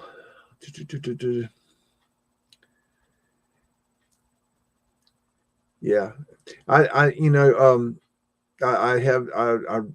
challenged E-War and he the clown back. He won't do it. He's scared to death. He basically declared victory and called me the coward. But I challenge you, and you won't chat. You won't come to a debate. Yet I'm the loser of the challenge. So I'm trying to figure that one out. And he was too much of a loser to even do it himself. He had to send his little gimp. So little Gimpy came on and had to inform me, which is way pussy. Excuse my French, but dude, somebody challenges you. That's what it is. I mean, it's not. Damn, son. So, anyways, he's not got the cojones to stand up. So, I'd like to ask everybody that has the guts to stand up and ask Ewar for a debate to do that. I have stood on the wall. Now you stand on the wall. Get on the wall with me. If everybody challenges him, at some point, he's going to have to break him.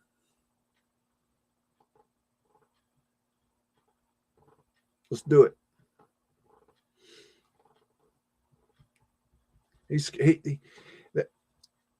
See, they gang up on me because I'm too powerful they can't handle me.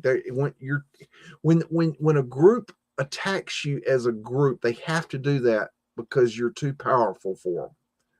So it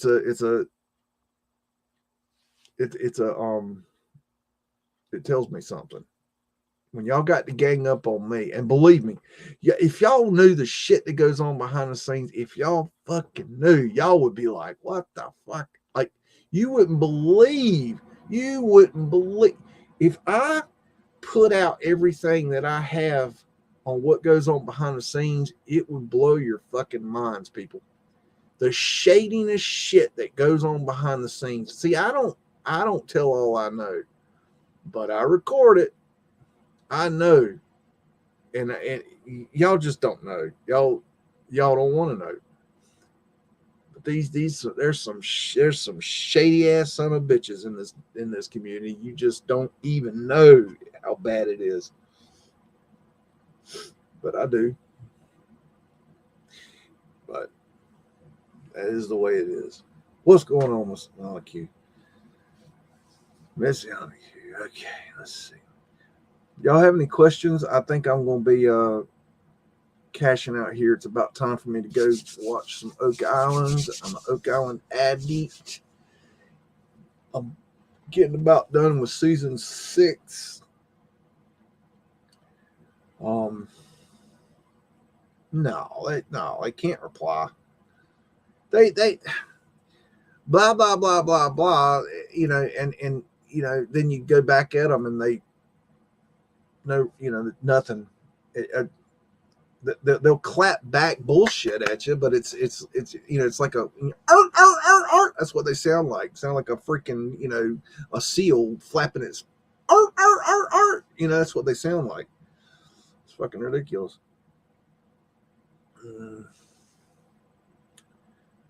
Yeah. Yeah, that's true, Masonic Q. Yeah. You really blew my mind when you exposed all the old world photos. Photoshop, yeah. Yeah, I'm trying to fight cognitive dissonance is what I'm doing. Is I'm literally proving how Vanilla Sky and photo manipulation is done on one hand, proving it without a doubt. You cannot debate it. Proved it. Yet over here, Camp, you know, retard says, no, it's not that, it's this. And they come up with this other thing that's real, but not what we're even talking about. It's like we're over here talking about apples, and they're over there talking about oranges, but they're saying that their oranges are the same as our apples. It's cognitive dissonance. It's you, and how do you argue with somebody that knowingly is lying to you, yet they believe they're horseshit? I don't know how you argue that. You love all the technology they use, still very mysterious after 10 season 10. Oh, you're talking about Oak Island. Yeah. Oak Island, it's God, it's incredible the history that is being uncovered there. It's, you know, they just in Smith's Cove, which they've determined is a man-made cove. You know, they unearthed the Dan Blankenship, who was a local, he wasn't originally a local, but he lives on the island still, or I think he might have passed away. I can't remember. But anyways, he's 90 or was 94 or something last I remember. But anyways, he's probably gone now. I think he's gone. Anyway, doesn't matter. He was one of the people that was digging on Oak Island. But he dug a cofferdam around Smith's Cove and started digging in Smith Cove to try to shut off the booby trap. If you don't know what that is, there's a 5-finger box drain going to the money pit that floods it out. They believe that there's up to 3 of these things. They haven't found. They found one in Smith's Cove, but it got destroyed and covered over, and they're not even sure if it works anymore. But anyways, he was trying to dig it out, trying to find this finger drain, and he found this U-shaped structure. And one thing I thought was interesting about this U-shaped structure, they found it again in later episodes of later years when the Laginas brothers started digging, and they built the steel cofferdam around, which is incredible, just absolutely incredible structure how they did that. And then when they searched, they but anyways, when Dan Blankenship took a picture of this U-shaped structure, it was basically what it looks like to me is a smaller wooden cofferdam that was made. But on the logs, they had Roman numerals, and I noticed that on the Roman numerals, the number 4 was the 1B. So I thought that was an interesting Mandela effect kind of thing. I saw some idiots last night still talking and saying that the damn JFK car was 4-seater and not 6. Oh good God, if please tell me none of you believe that shit. It's a 6-seater car. I swear to you, it's a 6-seater car. I've done a video on it, and I won't get into details because I just get aggravated by the stupidity of that. But you think he was a psyop? I don't know what the hell the guy is. I mean, I don't know.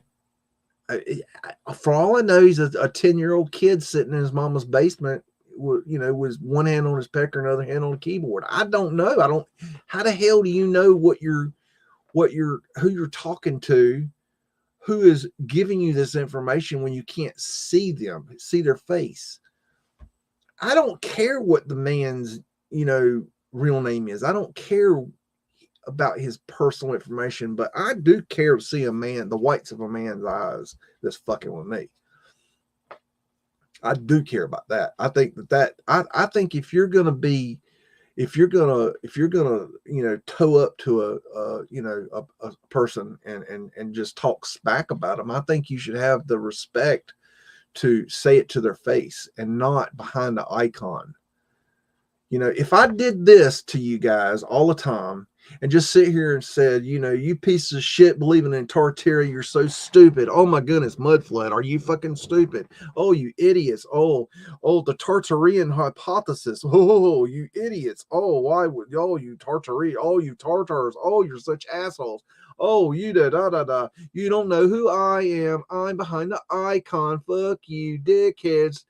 You'd be pissed too. It would get on your fucking nerves. It would get you to calling somebody out and challenge them on camera. Come and debate me live on camera. Which I did, and I got denied and then called a yellow belly coward. I challenge you, and I'm the coward because you denied the debate, the challenge, and the opportunity to actually have a fucking debate.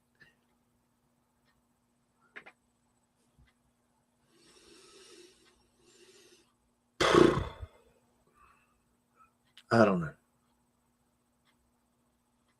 I can't even think like that. I don't know. I think he uses a voice modulator. I have a reason I think that. I don't know how to prove it, but I had an experience with hearing. How do I explain this? This was a while back. I had watched a video, one of Ewar's videos. Well, I wasn't watching it, was on. I had it playing. That's what it was. I had it playing when I was working on something away from the computer, and I was listening, but I wasn't watching. And the video ended, and then it went into the next video. It just started playing the next video, or I pushed play on the next video or something, but it started playing the next video, and I walked out of the room. And I remember it was a video of a friend of mine's band, and they were doing a commercial they were trying to do a GoFundMe. It was a GoFundMe commercial for a band that was trying to go on tour. And I had heard the commercial for but I just let it play and I walked out of the room. And as I'm out of the room, I hear Ewar's voice. And I knew in my mind it had just started playing my friend's band's commercial for the GoFundMe. And I came back in the room and I'm looking at the screen and it's playing the commercial. And the voice on it, I swear to you, was Ewar. And I was like, well, this doesn't make any sense. It was literally it, and then I realized later that they had used for this commercial a voice. They had recorded my friend's voice and then used a modulator to change his voice for the commercial, because they didn't when they wanted it to be a different voice for the commercial, just an advertising technique. But it was like they, for some weird fucking reason, selected the same modulator that Ewar uses. I can't prove it. I'm just telling you the experience I had. That's why I think he uses a voice modulator. Can I prove it? No. But that's why I put in the stipulation that he uses no voice modulation during a live, on camera debate. Even though that might have sounded like, what the hell? Why would he say that? Maybe that is his real voice. I don't know. But I can't stand it. It sounds like I've never in my life heard an accent that odd and weird and strange and I don't know. It just doesn't sound human. Like it sounds like almost like I don't know, Chat GTP or GPT writing a voice. I don't know. Wood Ducks Frankenstein. Yeah, yes, definitely. Masonic Q, yes, definitely. I have noticed other creators using modulators. I wouldn't say I've noticed it with the GIMP, but I don't know. I mean, I don't know. I haven't personally noticed it with him, but I have heard there's a lot of channels that use voice modulators. I guess is the point. Dude, y'all, we live in a world of AI, and you've got to question these things. I really don't think anybody could AI my voice very well, because I'm so rednecky, and I flip on a dime what I'm saying. Like I'll be talking about one thing and just completely flip and start talking about another right in mid sentence. And I do that as I think it's funny to tell you the truth. I don't know. I just think it's funny to be sitting there talking a whole bunch of something and then just completely flip to a whole nother thing. I just think it's funny. It entertains me. I entertain myself. I'm here to entertain myself, y'all. Thank you. Thank you very much. No, I don't know. Last spring guy doing the Sunday commercial sounded like Woody. The Sunday commercial. Wait a minute. Okay. Well, yeah, I see what you're saying. That voice of the GIMP. I'm sorry if y'all don't know that Woody is now the GIMP. He is my GIMP. We put him in a GIMP suit. He is a GIMP. He is no longer allowed to literally exist other than to be, abused. But the GIMP, yeah, he's got that. What is it? 1930s voice. It's like like straight out of an old movie. Yeah, you might be right about a voice. I don't know. See, the problem. See, that's the thing, though. That I guess where I'm leaving the voice modulator out of the GIMP's way is that he does come on camera, or he has been coming on. It's interesting. He doesn't do that as much anymore. Get in bed with somebody that doesn't do that. Kind of start following stupid. But yeah, I think that's, I don't know. Sunday is all natural yard maintenance product. Okay. Sunday is a yard maintenance. Okay. I never heard of that. That's interesting. No, I hadn't heard that one. Okay. Anyways, I think that's about enough for tonight. I need to go rest. I need to go eat dinner is what I need to do. Y'all, I hadn't eaten dinner yet. Y'all are so important to me that I did not eat dinner yet. And you know what? I joke about being a fat person, but the truth is I'm 275 pounds, 6'4". I got a big belly, but I'm really not that fat. And I've been working outside all summer. I'm getting my girlish figure back. I'm getting healthier. I gained a lot of weight when I was sick a couple years ago, and because I wasn't eating. When I started getting healing, I started eating again. Not that I was eating a lot or weird stuff. It was just I think it just like when it just hit me. I don't know, and I gained probably about 50 pounds very quickly, and it was like, whoa. But maybe I needed to do that. But I'm starting to get back down. I'm feeling a lot better. My blood pressure's getting down, and I just, I'm getting better. It's been a long journey. I mean, hell, about a couple years ago, I was just about dead, y'all. Y'all don't know, but I was just about dead. It's there was a very, very, it was very, very close to a cash out situation. I was just about gone, y'all. Y'all don't even know.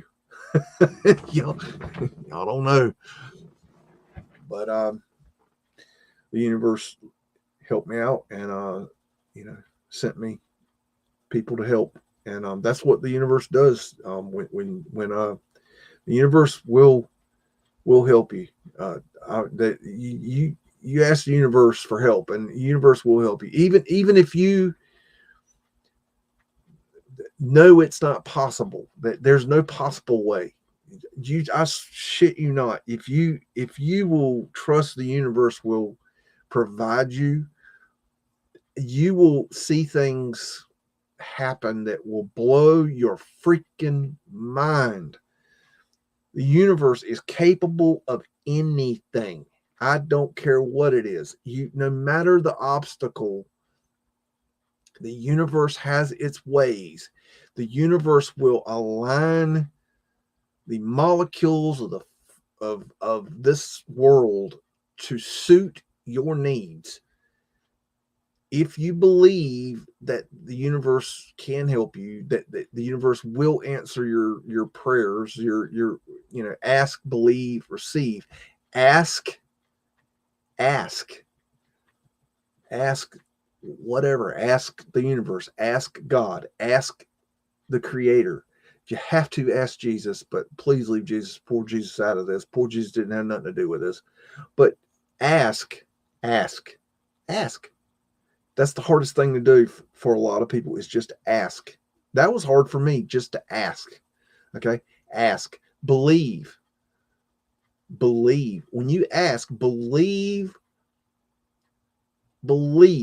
with every bit of your heart, your emotions, your thoughts, that when you ask, you will receive what you have asked for. Unquestionably. Okay. You believe without hesitation. No matter if it doesn't matter if you know, like for you, like it's impossible. That doesn't matter. We're talking the universe here. We're talking the creator. We're talking God. It's not impossible for creation to create anything. Okay. So you ask, believe, and then you receive. You have to be open to receiving. This is also hard. Receiving what you've asked for and believe will come. You can't say, there's an old okay, I'm gonna try to tell this parable, but I don't know if I'm gonna get it right. There's a guy, there's a flood, and the guy gets on his roof, and he got no way out. He can't get off the roof. It's like he's in Katrina. He's looking around. All he sees is water 20 feet high up to his roof line. He's on the roof. He says, God, please send me help. Please save me, God. Okay. A little bit later, a guy, shows up on a boat. He says, hey, you need a lift? The guy says, no, I'm good. I'm good. God's going to take care of me. You sure?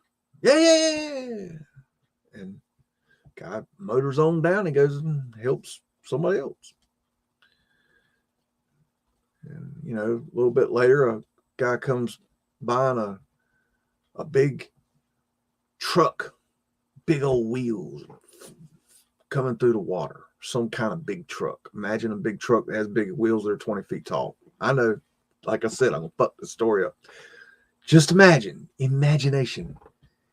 And he drives up and he says, hey man, you need a way out? I got you can hop on this truck. I can get you out of here. No, I'm good. God's going to help me.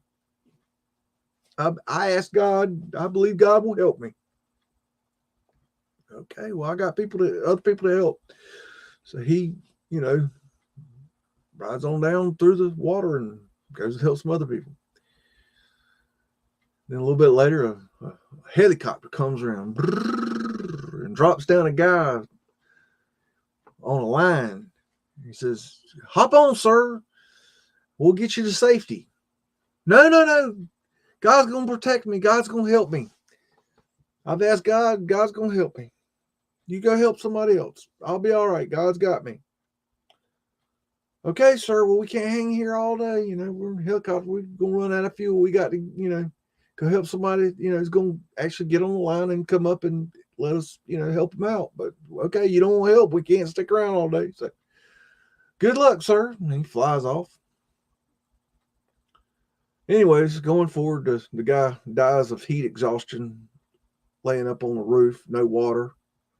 He's surrounded by ocean water and he don't got no food, hunger. Damn near depressed because he's waiting on God to come save him. So he goes, dies, and kills over and goes on up to heaven. And God's waiting up there, and he says, God, I ask you, I prayed to you, and I said, God, I ask you to help me. I said, I believe that you would help me.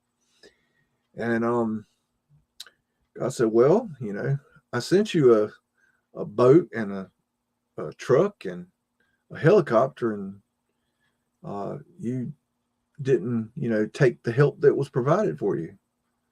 So the point is, ask, believe, and receive. Love, Biggs.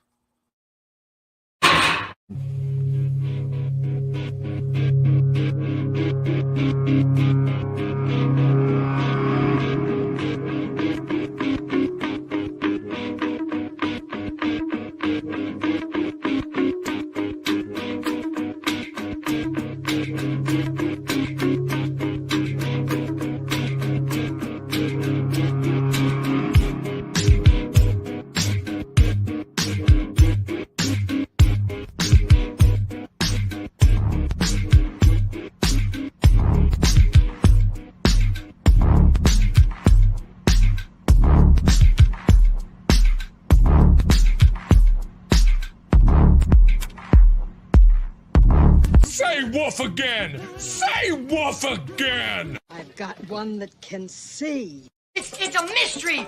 It's a mystery wrapped in a riddle inside an enigma! Don't you get it? Welcome to the underground.